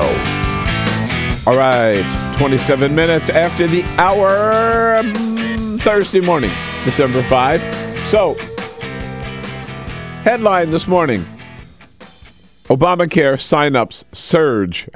What? A couple of days ago, we were talking about the end of the Obama administration because the healthcare website wasn't working. Things seem to have turned around. We will be talking with Sam Baker from the National Journal, being here in the studio with us in the next half hour about the reality of what's happening with Obamacare now. But I just wanted you to know that, so we were just talking with Joe Romm from Think Progress. Congress, with 7 working days left yesterday in the House for the rest of this year, they can't do anything about food stamps, can't do anything about climate change, can't do anything about a budget, it seems, can't do anything about. But they found time yesterday. They held a hearing on whether or not there is life in outer space. Yes, indeed. They held a hearing on space aliens. The hearing, the official headline was, Astrobiology, Search for Biosignatures in Our Solar System and Beyond. Yeah, sure, why not? And they spent 2 hours yesterday at a hearing trying to ask a group of scientists whether or not there was life on any other planet in the in the universe. Make those aliens self-deport to Mars. Yeah, this is what we need. Forget about helping the human population here. Let's talk about space aliens. This is the Bill Press Show.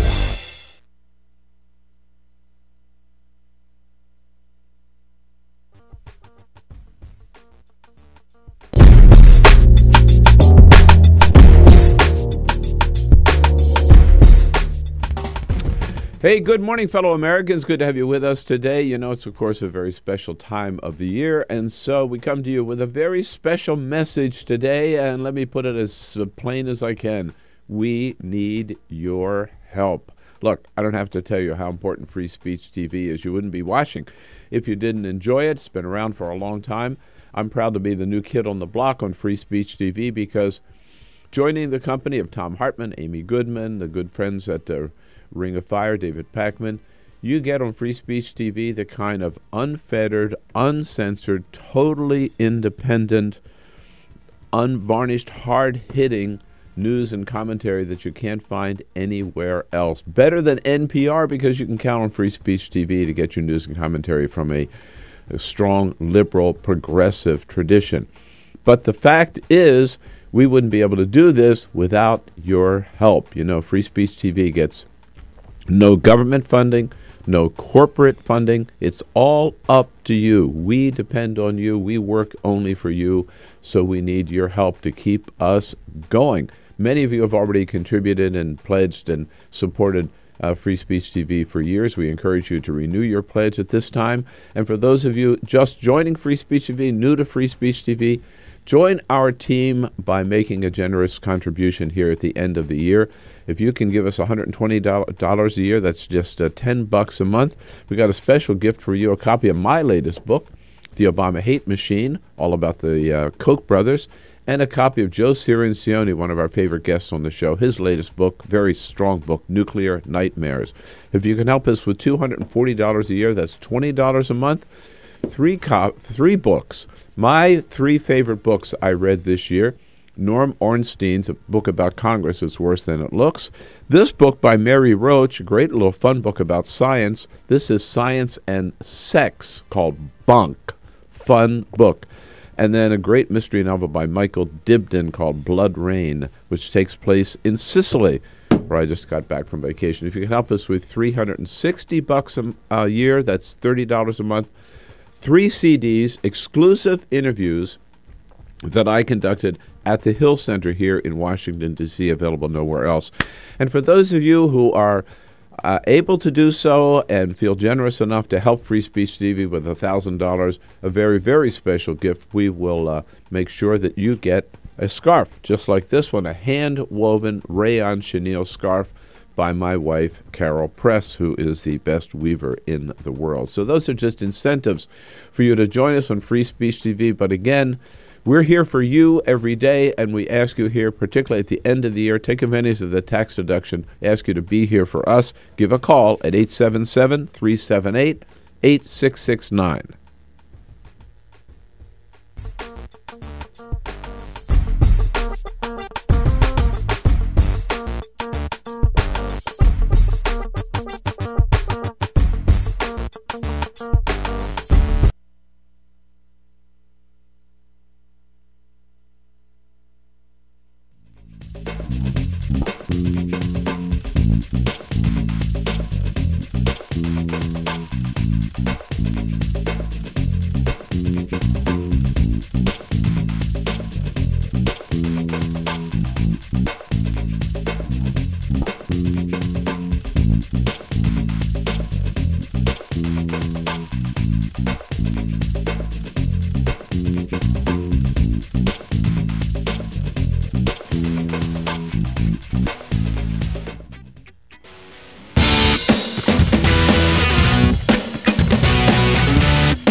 Seen on Free Speech TV and online on TawkrTV. This is the Bill Press Show.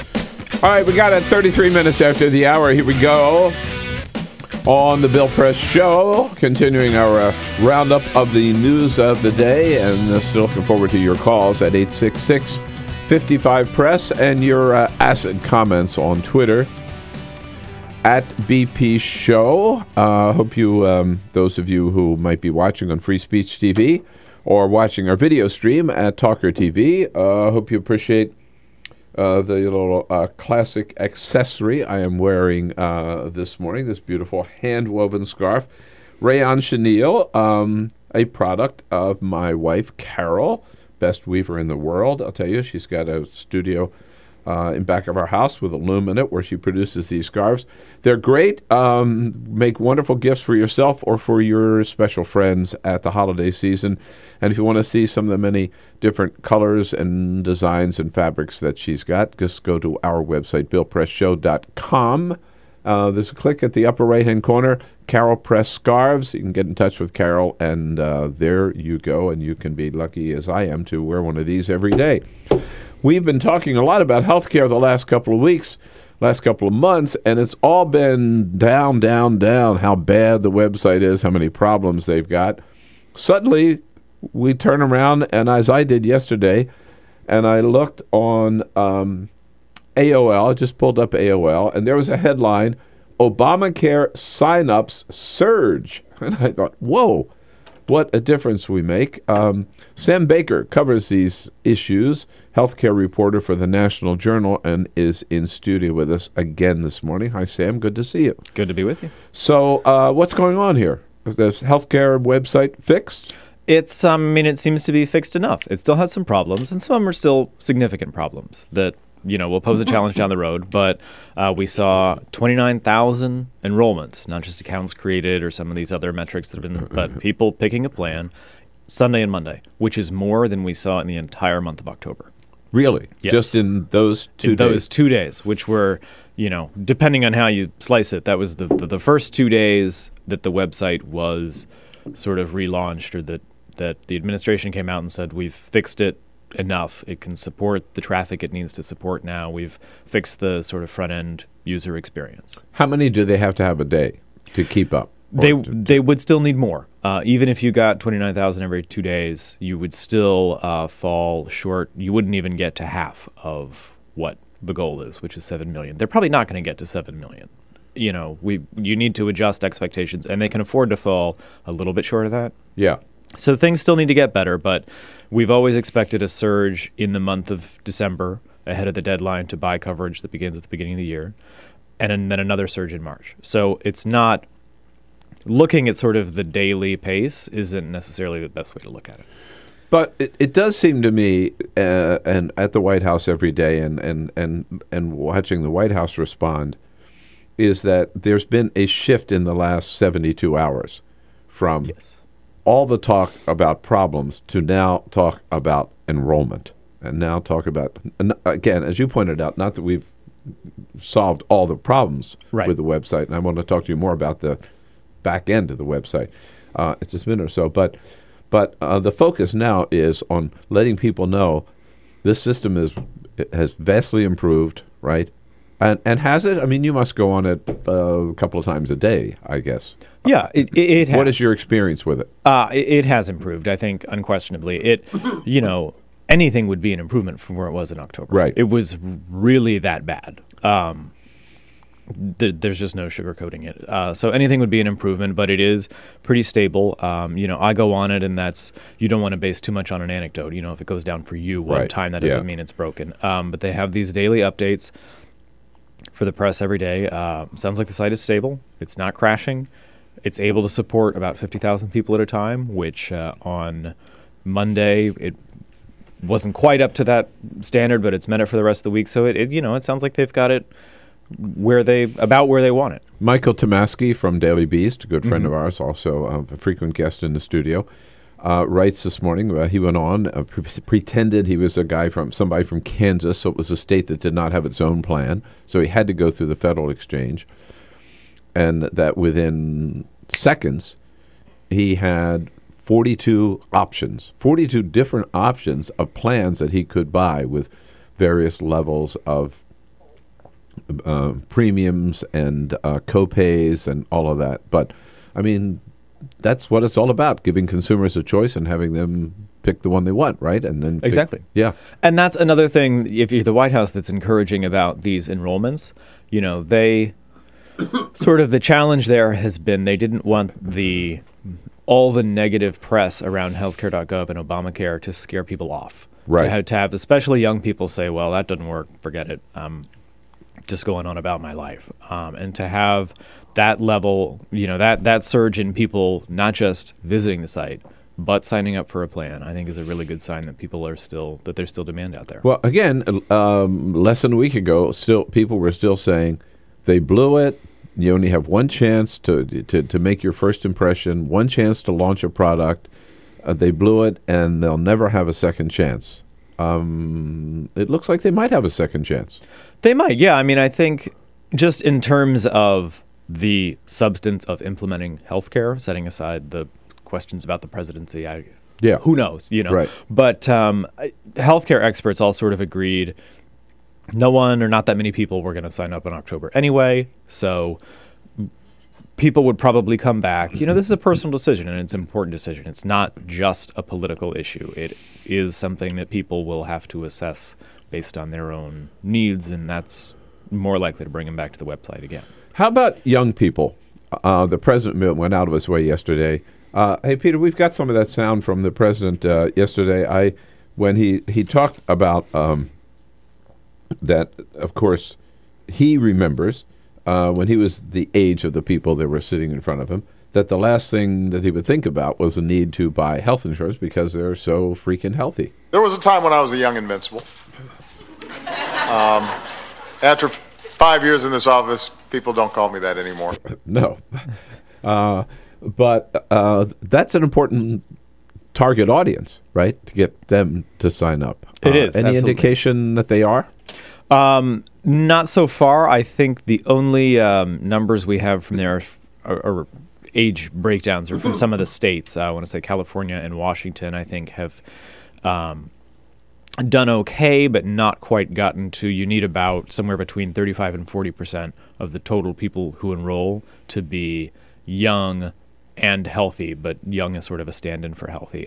Those people have always been expected to sign up late just because young people procrastinate.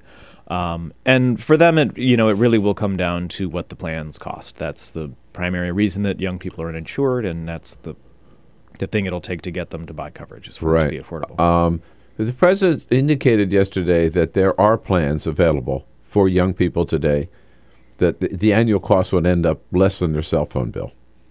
Yeah, that's right. Depends on the state, again, but in some states, young people can buy a catastrophic plan for less than $100 a month, which would be less than your cell phone bill. Yeah, absolutely.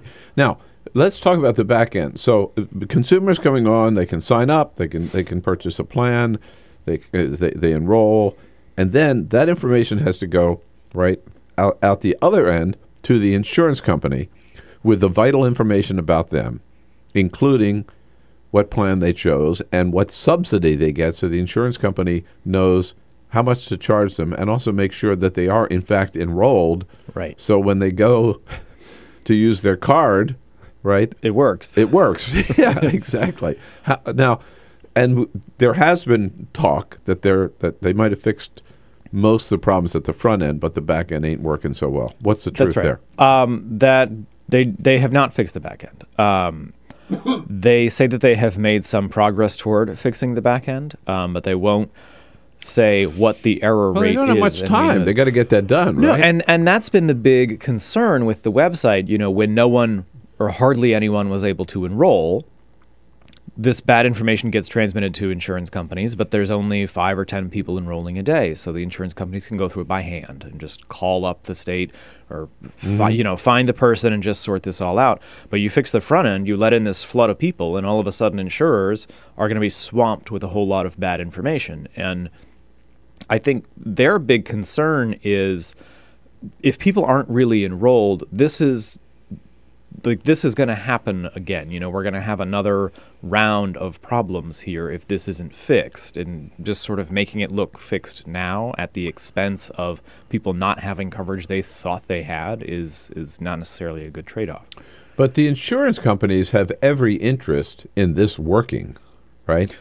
They do. Because they're getting millions of new people to sign up to buy private health insurance. That's right. And, you know, insurers have, some of the big companies have stayed out, but insurance companies are selling their products in these new exchanges. They've created plans that comply with the ACA.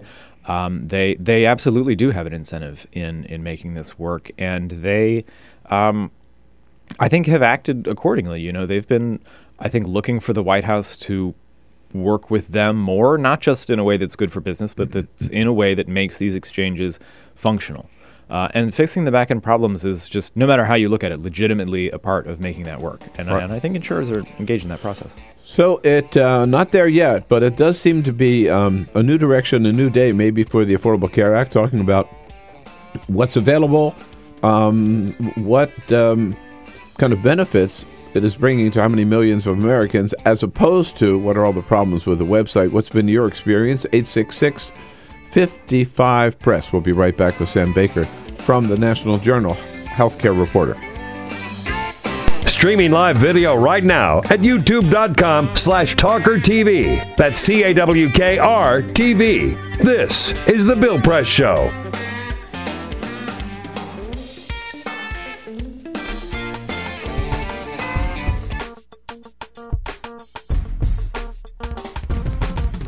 Hey, friends and neighbors, a very special message for you this morning. Here we are, getting close to the end of the year already, and two things that, at this time of the year that all of us think about. Number one, taxes. Yeah, if you're like me and Carol, this is when you line up your favorite causes, your favorite organizations. You want to be sure to get those checks into them before the end of the year.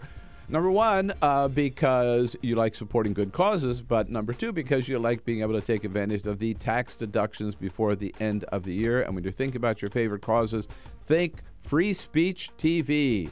Look, we depend on it, depend on you. Free Speech TV, as you know, gets no corporate money, no government money. All of our funding comes from our viewers. It's just as simple. We wouldn't be here without your support. So we ask you to step up to the plate again here at the end of the year. And the other thing, of course, people think about in December are gifts. Gifts to yourself, gift to your friends. We can combine the two. For a pledge to Free Speech TV, we'll send you gifts that you can consider end-of-the-year gifts to yourself or someone special to you. Here's how. For $120 pledge, which is $10 a month, think of it that way, copies of two great books. My latest one, The Obama Hate Machine, all about the Koch brothers and all the evil they're doing, plus a copy of Joe Cirincione, one of our favorite guests here on the Bill Press Show, Joe Cirincione's latest book from the Plowshares Fund, Nuclear Nightmares. If you can pledge $240 a month, that's $240 a year, $20 a month. The three of the favorite books that I read this year. One about Congress, Norm Ornstein's It's Worse Than It Looks. This one, my favorite science writer, Mary Roach, and her book called Bonk, The Curious Coupling of Science and Sex. Woohoo! And thirdly, my favorite mystery writer, Michael Dibdin, Writes books about Italy. My favorite is Blood Rain, which takes place in Sicily. And then for $360 a month, a real special deal, and exclusive copies of 3 interviews that I conducted here at the Hill Center in Washington, D.C., 1 hour each, with Mark Leibovich from the New York Times, Bishop Gene Robinson, and Senator Mary Landrieu. And for those of you who can make a very special pledge to Free Speech TV of $1,000, an extraordinary gift, here it is. A scarf, just like this one, a hand-woven scarf. This is rayon chenille. It could also be in bamboo, done by the greatest weaver in the world, my wife, Carol Press. So if you can help us, please, we love bringing you the show every day. I love getting up early in the morning, having the first crack at news and commentary with you, bringing in the best guests that we can get for you. You know, our regulars, Arthur Delaney, Igor Volsky, Congressman Chris Holland, other members of Congress. But again, we couldn't be here on Free Speech TV, couldn't be here with Tom Hartman and Amy Goodman, David Packman, and Ring of Fire without your help. We depend on it. So please give us a call at 877-378-8669.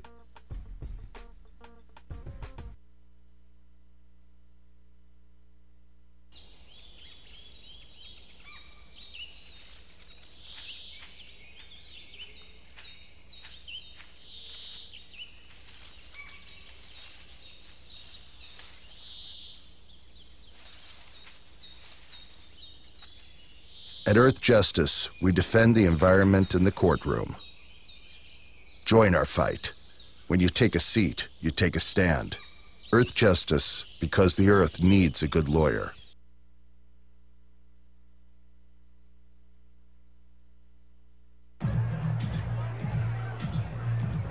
If you drive buzzed, it could cost you around $10,000. You'll face major legal fees, major fines, and steep insurance penalties. You could lose everything. Nothing kills a buzz like getting pulled over for buzz driving, because buzz driving is drunk driving. When some people struggle with their mortgage payments, they become frozen, petrified. Not knowing what to do, they do nothing. But the people who take action are far more likely to get the most positive outcome. Making home affordable is a free government program. Call now to talk one-on-one with a housing expert about the options that are right for you. Real help, real answers, right now.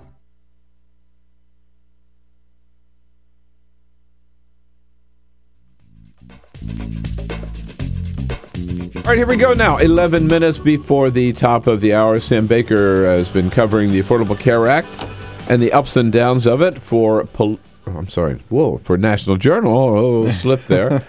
We have so many reporters from so many different outfits fighting in here. words to some people. Yeah, those are fighting words. Yeah, Sam, thanks again for coming in. So, a year from now, what's the story we're going to be writing about the Affordable Care Act, or let's say 6 months from now? And there's a particular reason why I'm asking that. 6 months from now, the story we're going to be writing is, well, we're going to be speculating, of course, because still about premiums for next year, because that's so. If you sort of bite this off chunk by chunk, Okay. what's going to happen? The next sort of thing that's going to end is enrollment. At the end of March, we're going to know how many people signed up, or in April we'll know how many people signed up. How many people there are in each state and how many young people there are in each state is what will determine insurers' prices next year. If they don't get as many young people as they want, they're going to have to raise premiums more. If they get more young people than they expected, premiums can stay low or even maybe go down. So that's the next thing in 6 months will be what's it going to cost in 2015. Will Obamacare be considered a success by spring 2014? It truly does depend how many people sign up. I mean, certainly there are people who will never declare it a success. That's fine. And there are probably some partisans who will declare it a success no matter what. But practically, it depends how many people sign up, and it depends who they are and whether it meets these goals and what happens to premiums. And the reason I'm asking is because Republicans are counting on the fact that they're going to win the Senate and they're going to pick up 50 new seats in the House running on Obamacare. Right. Which, by the way, they also ran on in 2012, as we know. And Democrats, some of them are still a little fearful about this, believe that their best chance, that they will be able to go out and defend Obamacare as a program that had some problems in the beginning, but is now working and is on its way to being available to 41 million Americans who could never get insurance before, and run on the program as opposed to running away from it. Do you think that's going to be the case? I think the website getting fixed was the big. I mean, you get the sense that Democrats feel this week like they've turned a corner. Mm-hmm.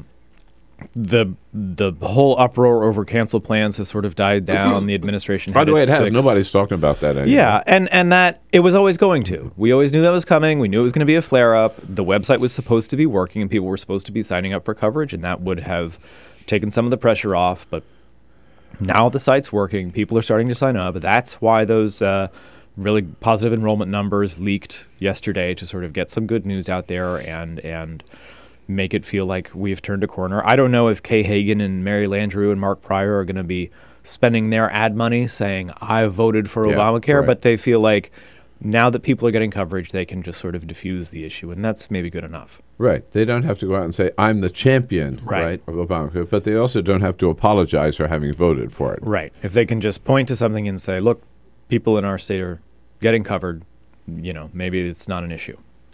And one final, but just almost a technical point, but when we talk about the number of enrolls, like the 29,000, that does not include the expansion of Medicaid in those states which have accepted it, correct?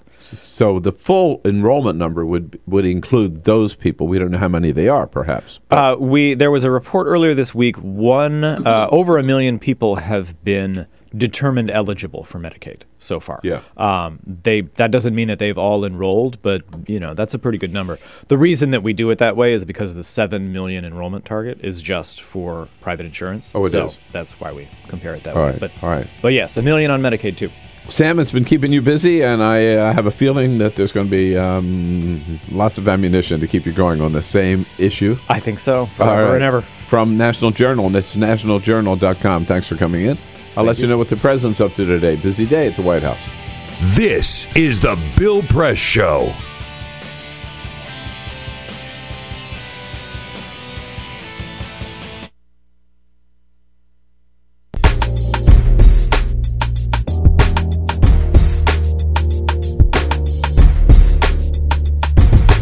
Hey, good morning, everybody. What do you say? Nice to see you today. I got to tell you a funny story. So, I was on vacation a week or so ago and met up with a couple. We were chatting over dinner one night, and the guy said to me, so obviously you're retired. And I said, what? I'm not retired. I said, what? You think because I've got gray hair, I'm retired? No way. I'm not going to retire because I love what I'm doing, and I really do. Look, having to get up so early to do this show is no fun, but doing the show is something that I just look forward to every single day. I mean, it's great fun getting up, getting on top of the news, having the first crack at the news every day, being able to line up all of our guests, the best guests we can find to bring to you, and then hearing from you all over the country, your calls, your comments on the news of the day. It's just the best job, I think, in the world. And it's especially great, and I especially love now, being able to do this job on Free Speech TV and joining such giants in broadcasting as Tom Hartman and Amy Goodman and the good friends over at Michael Papantonio and the others at Ring of Fire. And it's all on Free Speech TV, the kind of hard-hitting, independent, uncensored news and commentary that you get nowhere else. That's the value of Free Speech TV. But of course, without any government funding, without any corporate funding, we depend on you to keep us going here at Free Speech TV. We work only for you. And so once again, we turn here at the end of the year to ask for your help, because without your help, we would not be on the air. And now at the end of the year is a good time to do it, because you not only help us and help everybody at Free Speech TV, but you help yourself by getting that good tax deduction. As a little incentive to help us out, a couple things to keep in mind. If you can help us with $10 a month, $120 a year, we will give you a copy of 2 great books. My latest one, The Obama Hate Machine, all about the Koch brothers, and Joe Cirincione, frequent guest here on the Bill Press Show, his latest book, Nuclear Nightmares, a real great book. For $20 a month, $240 a year, we'll give you 3 of the favorite books that I read this year, all in paperback. Norm Ornstein's book about Congress, It's Worse Than It Looks. This great little book about science by Mary Roach called Bonk, The Curious Coupling of Science and Sex. And Michael Dibdin, great mystery writer. All of his mysteries take place in Sicily, in Italy. One of my favorites is Blood Rain, that takes place in Sicily. And for those of you who can offer $360 a year or $30 a month, we'll give you 3 exclusive 1-hour interviews that I've conducted at the Hill Center here in Washington, D.C. And beyond that, if you're fortunate enough to be able to help free speech with $1,000, you can get one of these beautiful Carol Press scarves. So give us a call, make your pledge at 877-378-8669. Thank you.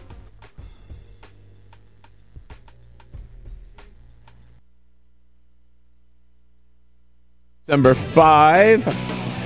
In the next hour, we're going to talk the fast food revolution here in the country. Try to get the minimum wage raised up to $15 an hour for fast food workers. Meanwhile, President Obama today, a busy day at the White House, meeting with his senior advisors this morning after he gets his daily briefing, as always. And then this afternoon, an exclusive, he's going to be bouncing out to American University, taping an interview with Chris Matthews for Hardball. That'll play tonight, obviously, later tonight.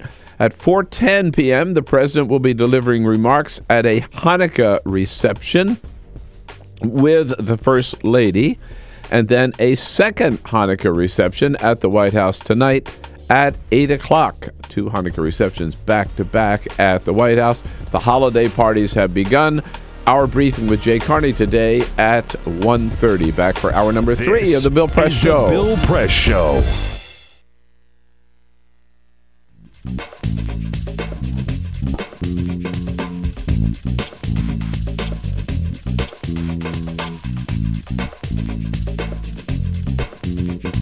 So you take the mouse and click over there.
Broadcasting around the nation, on your radio, on your TV, and online.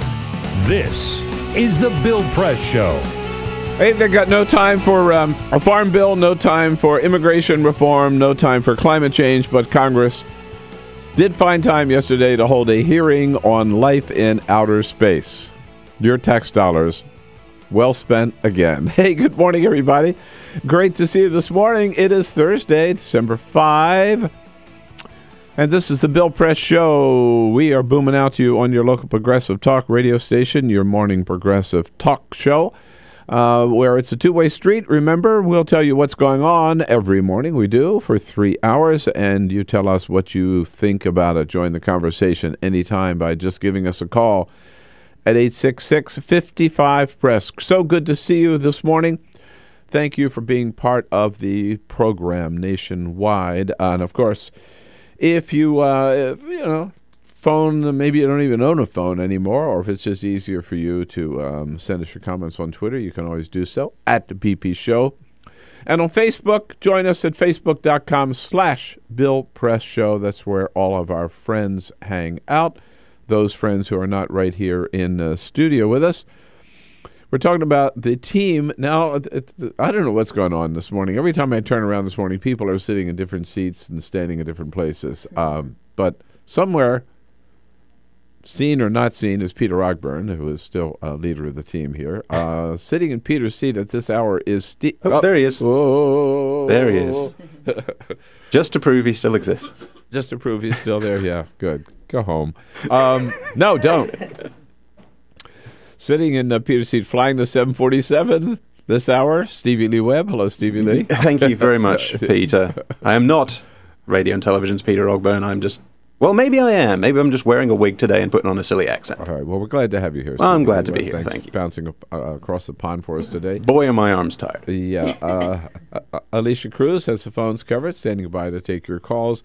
If we're looking good on the video stream at TawkrTV, it's thanks to Cyprian Bolding, our videographer, always on the job, and our new associate producer, Elisa Murphy, here in studio with us. Hi, Elisa. Good morning. Good to see you. Well, I couldn't believe it last night. I was on MSNBC with the Reverend Al Sharpton, Politics Nation. And when they called and said you wanted to do a program, I said, sure, I love doing the show with Reverend Al. What are we going to talk about? They said, well, what Bill O'Reilly had to say last night. I had not heard about this. Unfreaking believable. Now, this is the guy, remember, who created the whole myth that there's a war on Christmas. So last night, as we go into the Christmas season, he said, no, enough about helping the poor. This is nonsense. We should not be helping the poor because Jesus wouldn't want us to help the poor, because if we help the poor, we're actually just hurting the rich. I'm not kidding. Here's Bill O'Reilly. The problem I have, as I stated, is that you're helping one group by hurting another group and a bigger group. And so I don't know if Jesus is going to be down with that. Yeah, I don't know if Jesus is going to be down with helping the poor. Hey, kids. I mean, you know. You down with that? Right. I just suggested on the Reverend Al last night that Bill O'Reilly might want to go back over the holidays and read 4 books. 4 books, 4 bestsellers. 4 bestsellers by 4 well-known authors. Matthew, Mark, Luke, and John. Read the Gospels. I don't think there's any doubt. Jesus was down and is down with helping the poor. That's what his whole life was about. And by the way, Pope Francis has reminded us of that. We'll talk more about O'Reilly's comments and Rush Limbaugh piling on as well a little bit later in the program. We're also going to be talking about the big fast food strike today, and we'll talk to Kate Nocera about what Congress is going to be up to with the 7 days remaining of their work days here in this year 2013. But first, Elisa Murphy's got the big headlines of the day. Elisa. Other stories out today. Wisconsin Governor Scott Walker fired a campaign aide for making racist remarks on social media. Taylor Palmisano was dismissed as deputy finance director. The move was made after a Milwaukee newspaper read some racist Twitter posts. In one tweet, Palmisano said she, quote, wanted to choke a noisy custodian, whom she described as an illegal Mex, end quote. Before that, she complained about passengers on a bus, writing, quote, nobody speaks English and these people don't know how to control their kids, end quote. Walker's spokesman said the governor condemns these insulting remarks. Palmisano apologized to the public, saying she regrets these offensive and irresponsible remarks. Well, but racism is dead. We learned that last week. Remember, the RNC said that Rosa Parks had ended racism in this country. So I don't know what Scott Walker was talking about. There's no more racism in this country. Neither does Scott Walker. Yeah, right. Okay. There we go. All right. Billy Joel is proving his New York state of mind with the news of his next gig at an iconic city landmark. Legendary singer announced he's taking up permanent residence at Madison Square Garden.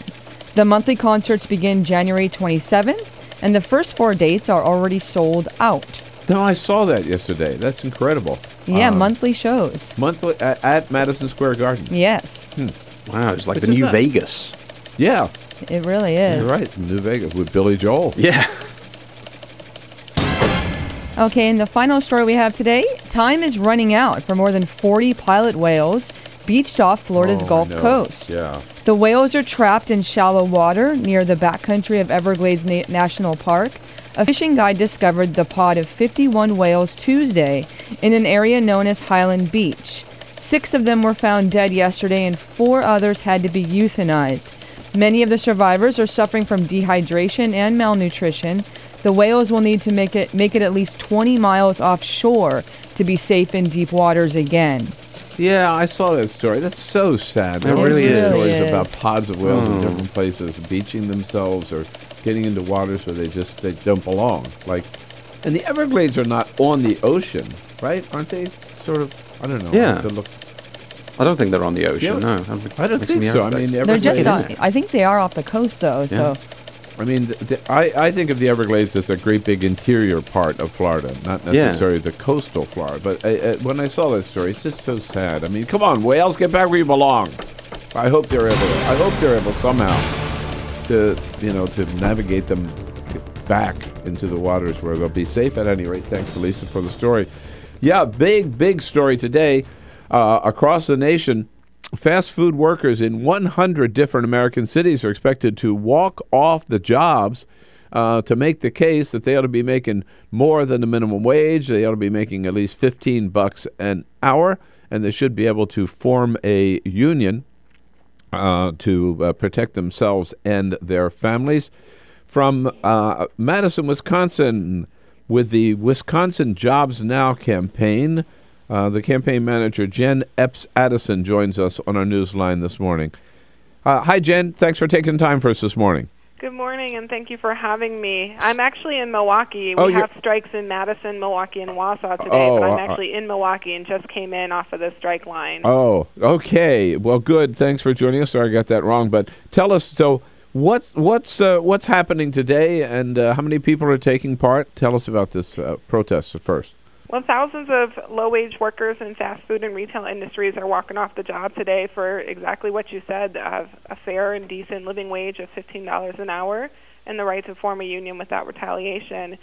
The workers here in Wisconsin are just a few of literally thousands who are taking part in these strikes across more than 100 cities throughout the United States. And in addition to that, there are hundreds of more actions happening in communities where there are not striking workers, but people really felt the need and the desire to stand with the fast food and retail workers on this National Day of Action. And what other major cities? You mentioned Madison, Milwaukee, and Wausau, which is Wausau. actually sort of a semi-rural community in central Wisconsin. You know, one of the things that we want folks to understand is that this is not just an issue that affects African Americans and urban folks, although that it certainly does affect those communities. But you know, the spread of poverty and the lack of family supporting jobs goes across this nation in suburban communities, in rural communities, and in urban communities. So it's something that everybody should really stand up and support. What other big American cities are involved today? Oh, everywhere, not the entire list, but just a few of them. We've got workers going off the job in North Carolina and Chapel Hill. We've got people walking off the job in Texas and San Antonio. We've got folks going off the job in California and New York and solidarity actions in Ohio. My guess is that if you're in a major city or even a mid-sized city like Milwaukee here, there's probably a worker action taking place in your city. But you can go to lowpayisnotokay.org and you can find out where the action is taking place for you. Most actions are taking place around 11:30 this afternoon. I like that. Lowpayisnotokay.org, right? That's the website? That's good. Lowpayisnotokay.org. Is this a one-day action, Jenn? Exactly. Workers today are going on strike for one day. They will return to work tomorrow. It's an unconditional return to work. And, one of the things that folks have been asking are the workers scared? And it was great this morning to hear one of the workers at McDonald's, the first strike that we were at this morning. His name is Devontae Yates, and he helped to organize his coworkers, and the entire shift that he was working this morning walked off the job and joined the rest of the strike line. Wow. And he said, I'm not afraid because I know the union has my back. I know what I'm doing is right, and I know that I am legally protected to take this action. And I just thought, what an empowering statement he just made to workers all across this country. And what union has organized these strikes? These folks actually have formed their own organizing committee. So they're called the Milwaukee Workers Organizing Committee. They formed about 9 months ago. And, they formed because they started organizing around wages, but they quickly realized that there are a lot of issues that folks deal with every day in this industry, from being injured at work and not having any health insurance to not getting enough hours or having fair scheduling to actually having their wages stolen from them by their employer. And so they decided that they wanted to form a union, and that's where the demand came because, as you know, there are no organized fast food restaurants currently in the United States. I'm thinking even in the world. So what they're doing is revolutionary, and if they're able to be successful, if we join with them and help lift up their cause, it's going to transform the economy, not just for those workers, but for our entire country. Now, what happened to this McDonald's where the entire shift, every worker on that first shift walked off the job? Did they have to close the restaurant? Well, there was a manager who was on the shift, and so the manager remained in the restaurant and was working it by herself. And of course, they always have plenty of security on hand when they know workers are going off the job. Were they able to one serve? Of the security guards Were they able to serve customers? It was slow going. We were out there for about an hour and a half, and it was a very slow line, I have to tell you. But they got a few folks through, and by and large, the customers are very pleasant and supportive. I think. The majority of people in this country understand that nobody can survive on $7.25. So even when people are going to these restaurants, they understand that the workers need to be making more. Yeah, and that's been the chant, that's been the slogan, can't survive on $7.25. President Obama yesterday, speaking to a forum sponsored by the Center for American Progress here in Washington, D.C., touched on this issue himself. Here he is. It's well past the time to raise a minimum wage that in real terms right now is below where it was when Harry Truman was in office. So, Jenn, I don't know, but $15 may sound like, gee, you're doubling what the minimum wage is now. But even at $15 an hour, right, these workers would still be not far above the poverty level, would they?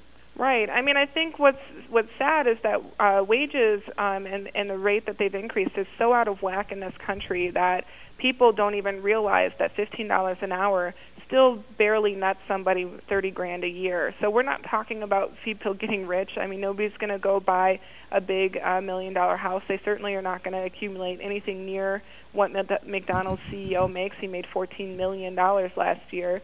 Whoa. Workers are really talking about the fact that they believe in a country where if you get up every day and you go to work and you work hard and you help to make the corporation that you work for incredibly and immensely profitable, that the very least you should be able to expect is to be able to live independently and not have to rely on public assistance to get by. And that's all these workers are saying. Right. And now, after today's action, are there other days of action planned in other cities as well?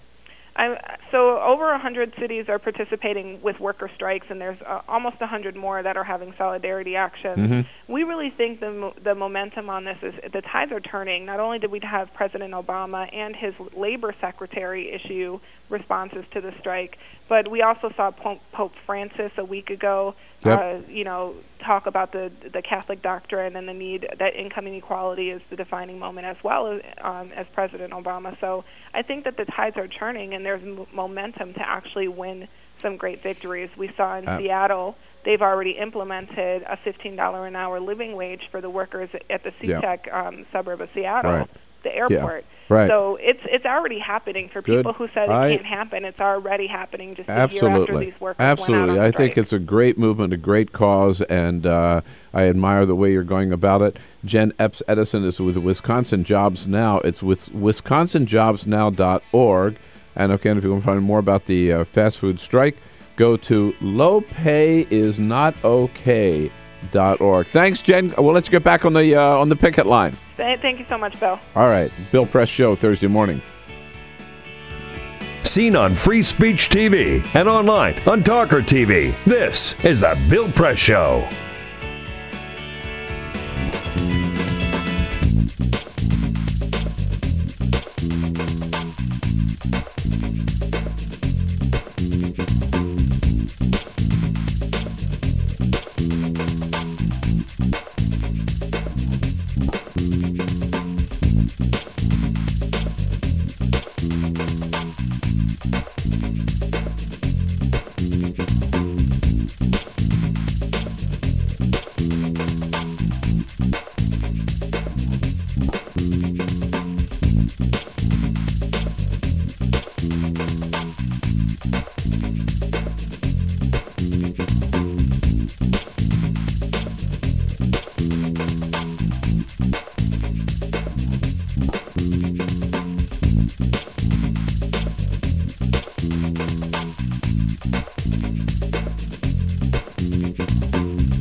Announcement brought to you by FEMA and the Ad Council.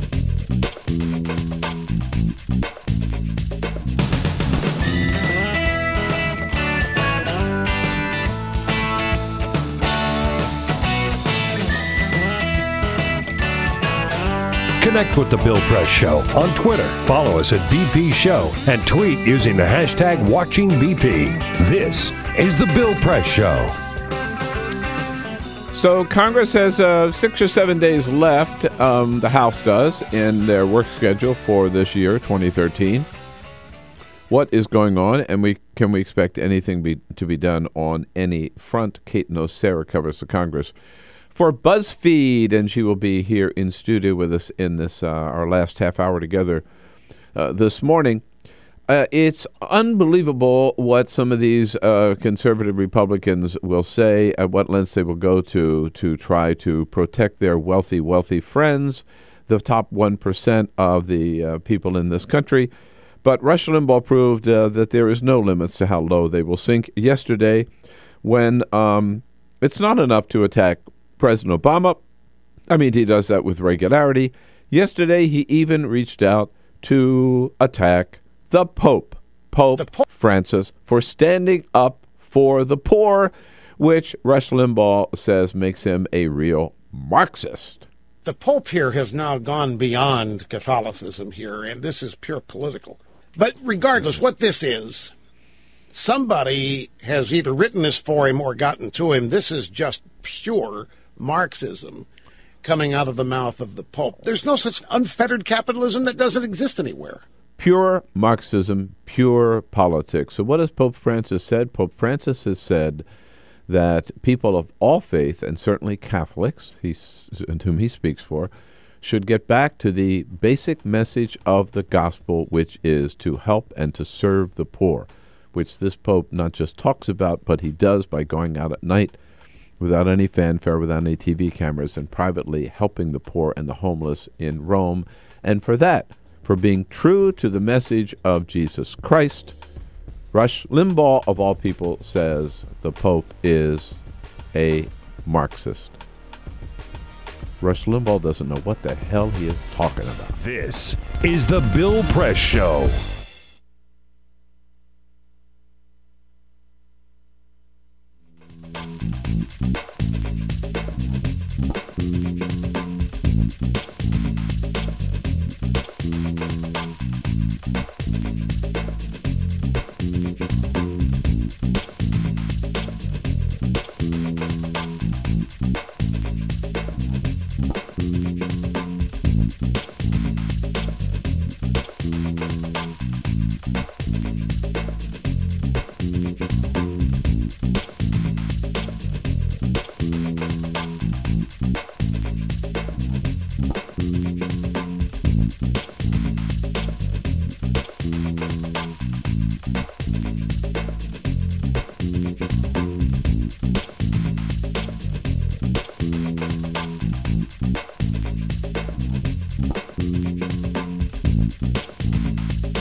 Connect with The Bill Press Show on Twitter. Follow us at BP Show and tweet using the hashtag WatchingBP.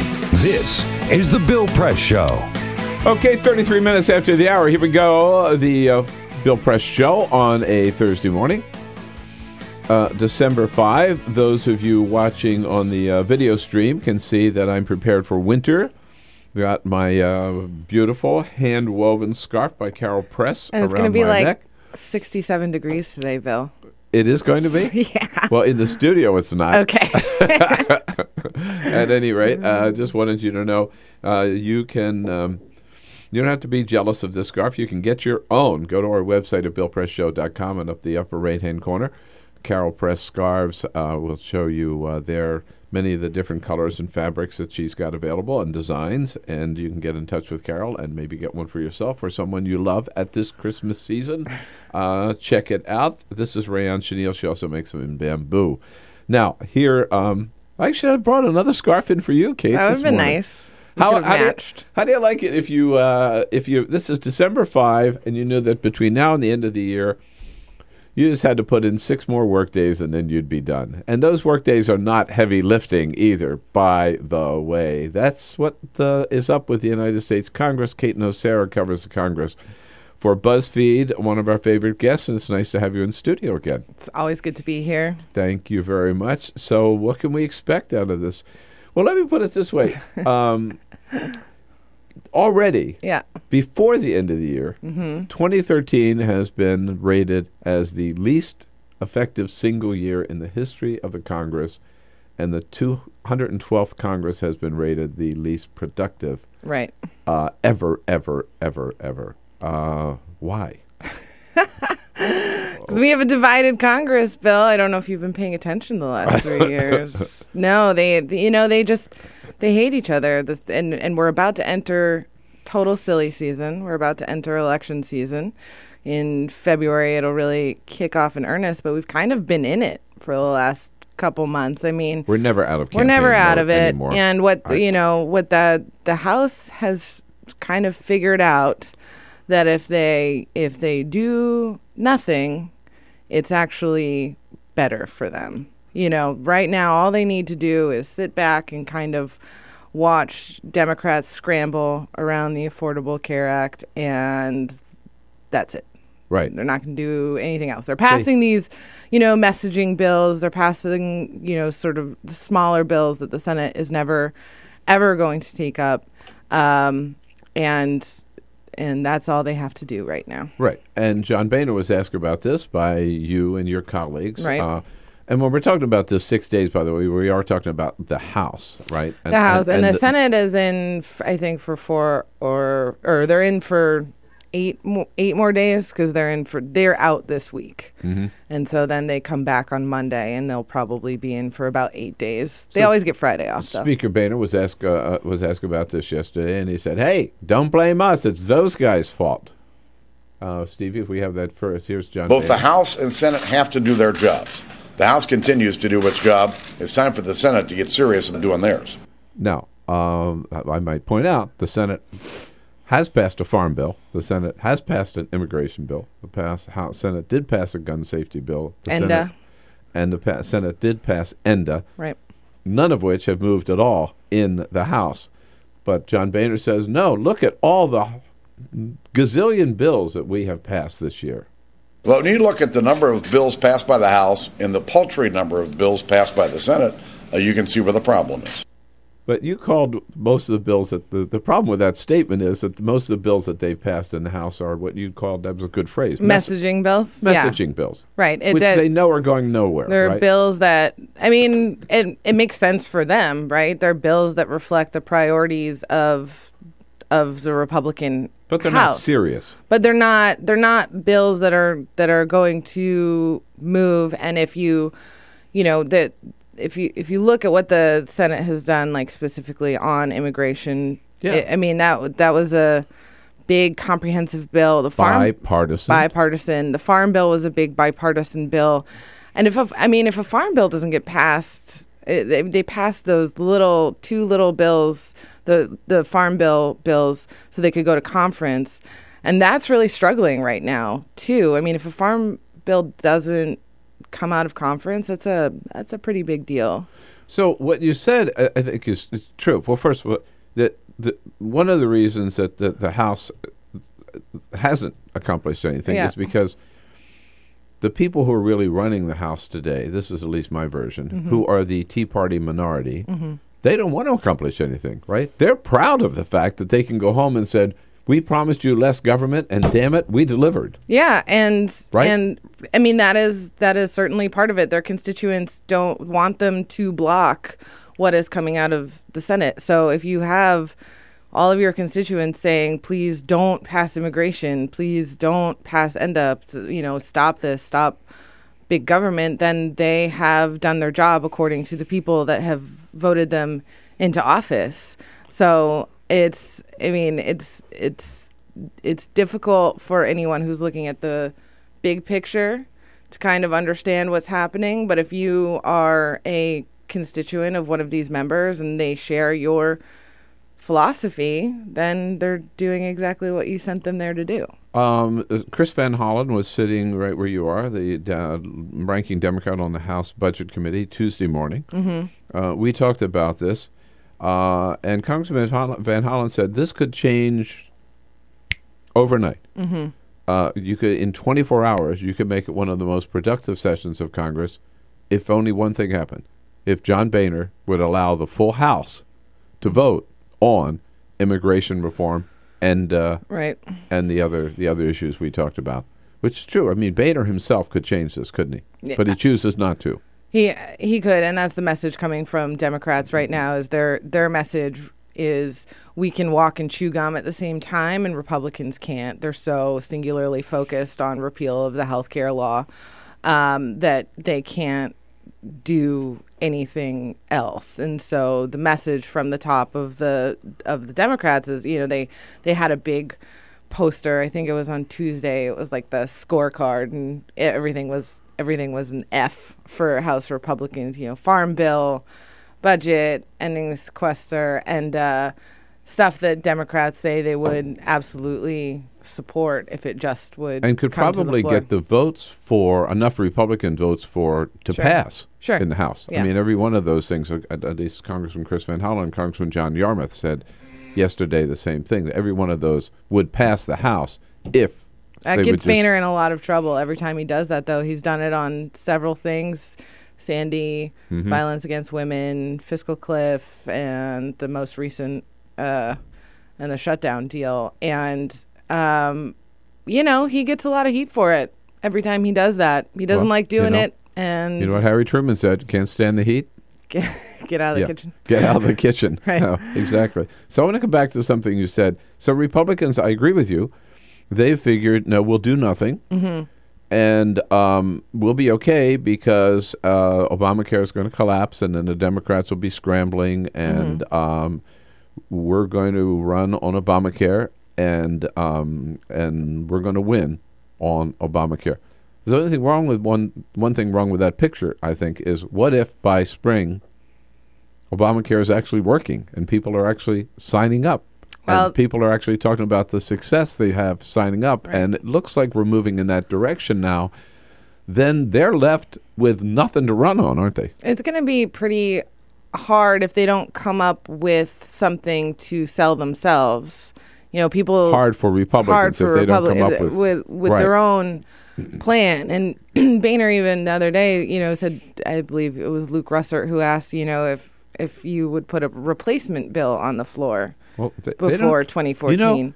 I haven't heard the phrase repeal and replace for a year at least. Have you? I haven't. Day. I mean, they say it, but there's no. And Boehner sort of said we'll see, because I think they understand if they do nothing, it's a little easier than presenting an option that could be scored by CBO, that could be looked at in sort of in a way.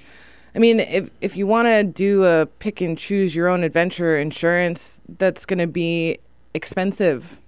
And right now, what the numbers say for Obamacare, I mean, it could turn out to be wildly expensive. But right now, the people that do this say that it's not going to be. Healthcare costs are actually coming down. It just seems to me that I mean, this is a risky strategy for the Republicans, because if we get into the spring, and it doesn't have to be 7 million people. Mhm. I mean, 3 million, 4 million, 5 million, if they've signed up and they're happy with their programs, and again, then what do Republicans have to offer, right? It's going to be hard to say, oh, I'm going to take this away. Yeah. Once yeah. you give something to someone, it is difficult to take it away from them. That's just the way it goes. So, I mean, I also think that they're moving slowly away from the repeal stance, because they understand that the market's too far gone at this point. You know, insurance company have been preparing for years for this.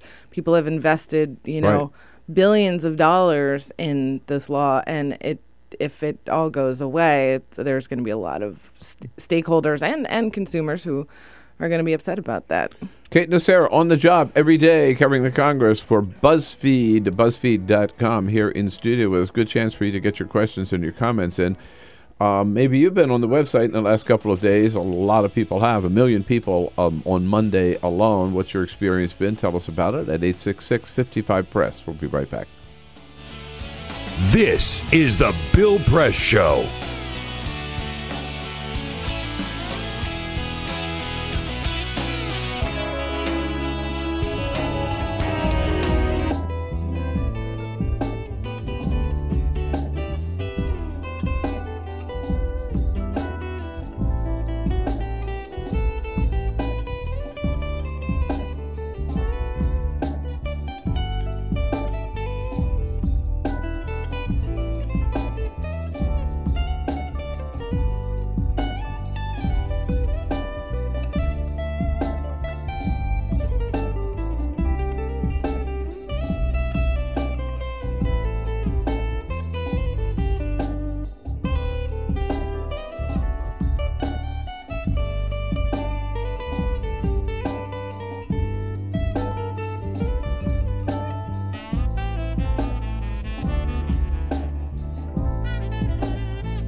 Streaming live video right now at youtube.com/TawkrTV. That's TAWKR TV. This is The Bill Press Show.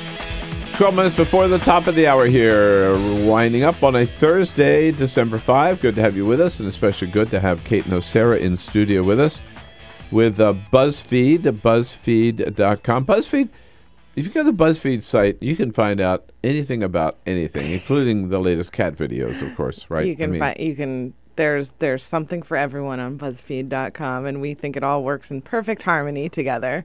So if you care about politics, we have that. Care about world news, we have that. And then if you want, lists of your favorite things from the 90s, we have that. Entertainment news. I mean, I love across it the board. I can just fall down a BuzzFeed hole, and I don't feel that bad about it at work because it is, it's like my employer, and I'm giving them clicks, but I think a lot of other people procrastinate. Yeah, no, it's a great site, and the politics side of it is very strong, and the Washington side, thanks to you and John Stanton and others, really has got it covered.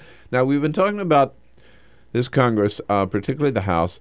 They don't have time for climate change. They don't have time or the will to do anything about immigration reform or or you name it, right? Farm bill. But somehow they found 2 hours yesterday to talk about aliens. So good. And life in outer space. Were you there at that hearing? I wasn't at the hearing, but this is the Science Committee. And I was obsessed. They did a number of hearings on threats from space, which I was really into. I mean, they are all about space in the science, and I think I mean, you need a little levity, right? It's pretty fun. But apparently the questions, I was talking to a friend of mine, the questions were just kind of out of control. Yeah. I think someone asked about, like, if there was like a population of zebras on another planet, how would we communicate? Which Zebras? is just awesome. Would their stripes be going the same way? I don't know. Or would they look the same? I don't know. No. I mean, that's what the Science Committee is there for, to figure out, Bill. Well, seriously, the idea that they would take, and I saw that John Boehner defended this, right, having this hearing. The idea that they would have 2 hours to spend on is there life in outer space and how do we know? And they had a group of scientists, right. Who are just speculating, right? And members, and some of those members there are climate deniers on the Science Committee. James Sensenbrenner, who's a member of that committee, has said that I'm paraphrasing here, but basically has said that global climate change is the greatest myth ever forced on the American public or the world public, right? I mean, so he's a denier about climate change. I read there's some other member who now, they're talking about life in outer space, and this guy believes that the world was created, as the Bible says, the book of Genesis, in 6 days. So why couldn't it happen on another planet, though? Yeah, that's it. I mean, and these are the guys that we trust to be exploring these questions. And again, how do they find time for this? It's like a group of drunk college kids sitting around talking about. It was great. I mean, it's great for reporters, though. So I'm not going to knock it because it makes good copy. Aliens and threats from space. Wouldn't you think that the Republican leadership might say, this is not going to look so good? Here we are. We only have 6 days left in this calendar year, work days scheduled, and we're spending. And no attention to these other important issues, and we're spending all this time on life from outer space. YOLO, Bill. I think it's a weird season, right? Like right now, between the holidays and sort of everyone is in this just holding pattern. I think trying to we'll see what happens in January. I mean, Well, the one thing that could happen, right, before now and the end of the year, I don't think anything's going to happen. One possible exception, would you agree, is there may be a budget deal? I would agree with that a tiny, tiny baby budget deal, just so they can say they did something. I mean, all the reports seem to indicate a very positive outlook. There were positive remarks yesterday by Senator Murray, and I think by Paul Ryan, too. Right. Not people who tend to have positive things to say about the others' political philosophies. So if they can come to an agreement on something, it would be a holiday miracle. But it seems to be that's the way it's going right now. And then it would have to pass the House might come back and do something to try and pass it. So we might get a mini budget deal, and that would tiny baby. That would be the tiny miracle baby of, budget. The miracle of Christmas. Exactly. Oh my gosh, Kate Nocera, thank you for leaving us with that note of optimism and cheer for the holidays. All right, great to see you as always. Good to see you Thanks too. for coming Thank in. you. BuzzFeed, BuzzFeed.com, and I get the final word. My parting shot coming up next. On your radio, on TV, and online. This is The Bill Press Show.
The Parting Shot with Bill Press. This is The Bill Press Show. Hey, well, it's that time of year, Hanukkah, Christmas, time to open up our hearts and open up our pocketbooks to help those less fortunate, right? Well, not for some right-wingers. For them, it's time to be even more stingy. Leading the pack, Bill O'Reilly, who actually asserted on Fox News Tuesday night that he's not sure Jesus would be down with welfare, as he says, because, quote, it helps one group of people by hurting another. You know, there's so much wrong with that. I don't know where to start, but I think Bill O'Reilly should start by reading 4 books by Matthew, Mark, Luke, and John. Yeah, read the Gospels. What did Jesus do his entire ministry? He served the poor. Who did he hang out with? The poor. Who did he say would be the first to enter the kingdom of heaven? The poor. Isn't it ironic that Bill O'Reilly, the man who has made millions by attacking the so-called war on Christmas, should himself declare war on what Christmas is all about, which is exactly what he's done. Folks, my parting shot for today. Have a great Thursday and come back and see us right here with a full gang of guests tomorrow morning, Friday morning. See you then.